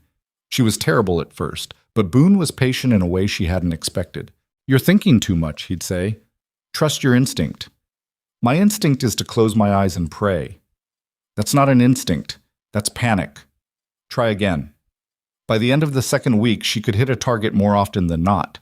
By the end of the third, Boone declared her competent enough not to accidentally shoot him. That's a low bar, Abigail pointed out. It's the one that matters most. He also taught her to track, to read signs in the forest, to understand animal behavior. Showed her which plants were edible, which were medicinal, which would kill you. Explained how to read weather, how to find water, how to survive if she got lost. You trying to make sure I can survive without you? Abigail asked one afternoon. I'm making sure you can survive, period. What if something happens to me? You need to be able to make it on your own. The practicality of it was somehow romantic. Not flowers or poetry, but survival skills. Teaching her to be independent even while asking her to be with him. The gossip in town reached a fever pitch. Martha Davies declared it a scandal. The Reverend's wife said it was improper. Half the town whispered about what would happen when Boone got tired of her and she came crawling back. But Dorothy Murphy threw Abigail a going-away party. This is insane, Abigail said, looking at the small gathering in the general store. Dorothy, Sarah and Thomas, Doc Williams, a few others who'd been kind to her. Probably, Dorothy agreed. But you're doing it anyway. That deserves celebration. They gave her gifts, practical things mostly. A good knife from Thomas. A medical kit from Doc Williams. A journal from Sarah, its pages blank and waiting. Dorothy gave her a compass, its brass surface worn smooth. So you can always find your way back, Dorothy said. If you need to. The kindness of it, the acceptance, made Abigail cry. These people who barely knew her, who had no reason to support this crazy decision, were choosing to anyway. Thank you, she whispered. All of you. The night before she left, Abigail lay in her small room at the Pritchard Ranch and thought about everything that had brought her here. Running from Denver, nearly freezing in a storm, meeting Boone, fighting Jack Turner, saying yes to something that terrified her. She'd changed so much from the girl who'd climbed off that stagecoach a year and a half ago. That girl had been broken, hiding, expecting nothing from life except survival. This woman, the one she'd become, was still scared, still uncertain, but no longer hiding. She was choosing risk over safety, authenticity over acceptance, her own path over the one people expected her to follow. It was the bravest thing she'd ever done. Boone came for her at dawn. He'd brought a second horse, a gentle mare he said was steady and reliable. Abigail's belongings fit in 2 saddlebags. Everything she owned, everything she'd become, packed into 2 leather bags. The Pritchards came out to say goodbye. Sarah hugged her tight, whispering fiercely, "You can always come back, always. This will always be home if you need it." Thomas shook her hand, then pulled her into a rough embrace. "You've got more courage than anyone I've ever met. Don't forget that." Lucas clung to her legs. "When can I visit?" "Summer," Abigail promised. "When the trails are safe. I'll show you everything." Even William seemed to understand something was happening, reaching for her with chubby hands. Abigail kissed his head, breathing in his baby smell one last time. Then she mounted the mare, and Boone led them away from the ranch, toward the mountains, toward whatever came next. They rode for hours, climbing steadily into high country Abigail had only seen from a distance. The air grew thinner, colder. The trees changed from oak and pine to alpine fir and aspen. The world opened up into vistas that stole her breath, valleys spreading below them, peaks rising above, the sky so blue it hurt to look at. "You doing all right?" Boone called back. Ask me when we get there. He almost smiled. They reached the cabin in late afternoon. Abigail had seen it before, that night in the storm, but it looked different now. Not a refuge, but a home. Smoke rose from the chimney. Boone had ridden up the day before to prepare. The setting sun turned the logs golden. Boone dismounted and helped her down. For a moment they stood there, Abigail looking at the cabin that was supposed to be her new life. Second thoughts? Boone asked quietly. About 100 of them. You can still go back? I'll take you right now if you want. Abigail looked at him, this huge, dangerous, unexpectedly gentle man who'd somehow decided she was worth choosing, who taught her to shoot and track and survive, who looked at her like she mattered. No, she said. I'm staying. Something shifted in his expression, relief so profound it was almost painful to see. Good, he said simply. He showed her around the cabin properly this time. It was small but well made, every corner thought out, every tool in its place. The bed in the back room, their room now, had new blankets, new furs. The main room held the stove, a table, 2 chairs, shelves of supplies. Outside was a root cellar, a smokehouse, a small barn for the horses. It was primitive compared to the Pritchard ranch. Isolated, miles from the nearest human being. It was perfect. That first night, they sat by the fire and Boone told her the truth about what living here would be like. The winters that could last 6 months, the isolation, the constant work of survival, the danger from weather, animals, simple bad luck. It's not romantic, he said bluntly. It's hard. Every single day is hard. And there's no guarantee we'll make it. People die up here all the time. People die everywhere, Abigail pointed out. At least up here, I'd die free. Boone looked at her for a long moment. Then, quietly, You're braver than you think you are. I'm terrified. Being brave doesn't mean not being scared. It means being scared and doing it anyway. They sat in comfortable silence, the fire crackling, the mountains dark and huge beyond the windows. And Abigail realized something that should have been obvious but felt like revelation. She was happy. Not comfortable, not safe, but happy in a way she'd never been before. The deep, bone-level satisfaction of being exactly where she was supposed to be. The first months were brutal. Abigail had thought she understood hard work from her time at the Pritchards, but mountain life was different, relentless. There was always something that needed doing: wood to chop, water to haul, food to preserve, repairs to make. Her hands blistered and bled. Her muscles ached. She fell into bed exhausted every night. But she learned how to tan hides properly, how to butcher an elk, how to read the weather by watching the birds, how to survive without the safety net of civilization. Boone was patient but demanding, expecting her to pull her weight, treating her like a partner rather than a guest. When she failed at something, he showed her how to do it better. When she succeeded, he nodded approval and moved on to the next task. It was the most equality she'd ever experienced. Winter came early that year, trapping them inside by November. Abigail had worried about the isolation, about being stuck with Boone in close quarters for months. But instead, she discovered a different kind of intimacy. The comfort of shared silence, of working side by side, of trusting someone completely because your survival depended on it. They talked more during those long winter nights than they had during all the months of courting. About everything and nothing. Their pasts, their fears, their dreams. Boone told her about the war in detail he'd never shared with anyone. Abigail told him about her mother, about the good years before her stepfather came. They told each other the true, ugly, complicated things, and neither flinched away. And somewhere in the depths of that first winter, huddled together against the cold, Abigail realized she'd fallen in love with him. Not the dramatic, overwhelming kind of love from stories. Something quieter, steadier. The kind built from 1,000 small moments of trust. She told him one night in February when the wind was howling outside and they were wrapped in furs by the fire. "I love you," she said simply. Boone went still. Then, carefully, "You sure?" "Yes." "Why?" The question was so perfectly him. No assumption, no expectation, just genuine curiosity about her reasoning. "Because you're honest. Because you see me. Because you expect me to be capable and don't coddle me when I fail. Because you're kind in ways most people never notice. Because..." She paused. "Because when I'm with you, I'm the best version of myself." Boone was quiet for a long time. Then he reached out and pulled her close, his arms solid and warm around her. "I've loved you since you stood in that street and refused to hide," he said against her hair. "Since you looked at everyone staring and lifted your chin anyway, that's when I knew." "Knew what?" "That you were stronger than all of them, that you deserved better than what they offered, that I wanted to be part of whatever you built next." They were married in spring, as soon as the passes cleared. Not in the church, neither of them wanted that. Just them and the Reverend on a mountainside, with Thomas and Sarah and the children as witnesses. Dorothy came too, making the difficult journey with Doc Williams. Lucas insisted on being there. "I'm going to see where Abby lives," he'd announced, and nothing would change his mind. The ceremony was simple. No fancy words, no performance, just promises made and meant. Boone promised to respect her, protect her, treat her as an equal. Abigail promised the same. They exchanged rings Boone had carved from mountain cedar. Afterward, they all sat on the mountainside and ate the food Sarah had brought.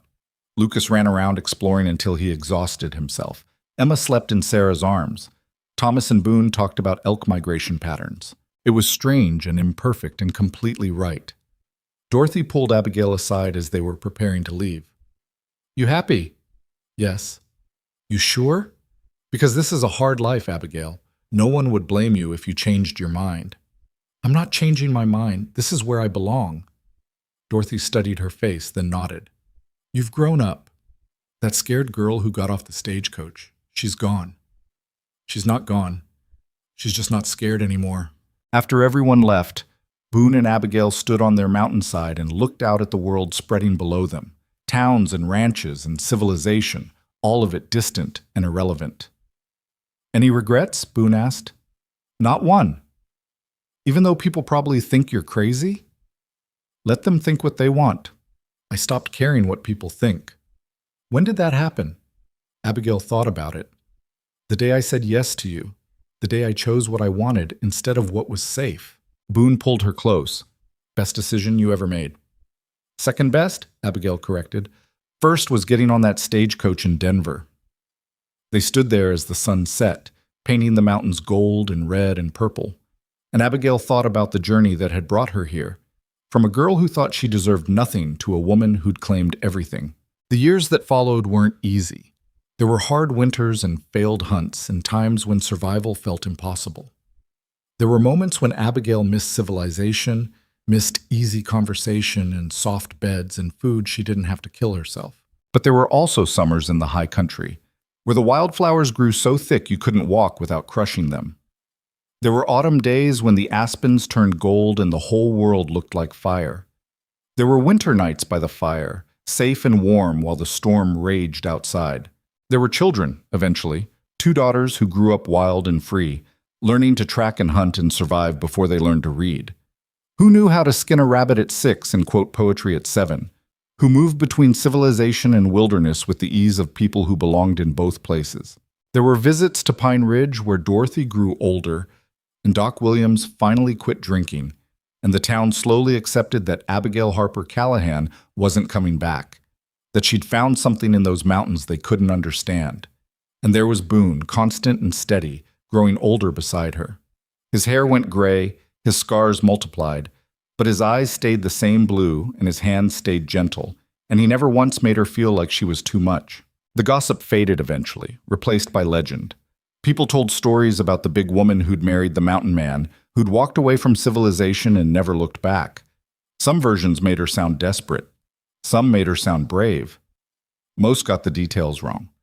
Abigail didn't care. She'd stopped living for other people's stories. She lived for the moments that mattered, teaching her daughters to track deer through morning snow, watching Boone teach them to shoot, his patience infinite, sitting on the porch in summer evenings, listening to the mountain silence. She lived for the mornings when she woke up warm and safe, with Boone beside her and her children healthy, and the knowledge that she'd built this life with her own hands. Years later, when her hair had gone gray and her body had softened with age and comfort, Sarah asked her if she'd ever regretted it. They were sitting in Murphy's General Store. Dorothy had died 2 winters back and her daughter ran it now, drinking coffee while Sarah's grandchildren played outside. "Regretted what?" Abigail asked. "All of it. Leaving, marrying Boone, living in the mountains. Did you ever wish you'd stayed safe?" Abigail thought about the girl she'd been, terrified and hiding and expecting nothing from life except survival. Thought about the woman she'd become, scarred and weathered and completely free. "No," she said simply, "not once." Even though it was hard, especially because it was hard, easy things don't change you. Hard things do. Sarah smiled. "You're wiser than you used to be." "I'm older. That's different." "Is it?" Maybe it wasn't. Maybe wisdom was just the accumulation of hard choices and their consequences. Maybe it was learning that safety and happiness weren't the same thing. That comfort could be a cage. That sometimes the bravest thing you could do was choose yourself. Abigail had learned all of that in the mountains, had learned it from a man who'd seen her when everyone else looked through her, who'd offered her partnership instead of protection, equality instead of security. They'd built something together that defied explanation. Not a fairy tale, not a rescue. Just two damaged people choosing each other, choosing honesty, choosing a life that made sense to them even if it made no sense to anyone else. And that, Abigail thought, was enough. More than enough. It was everything. Boone came to collect her from town as the sun set. His hair white now, but his frame still solid, still strong.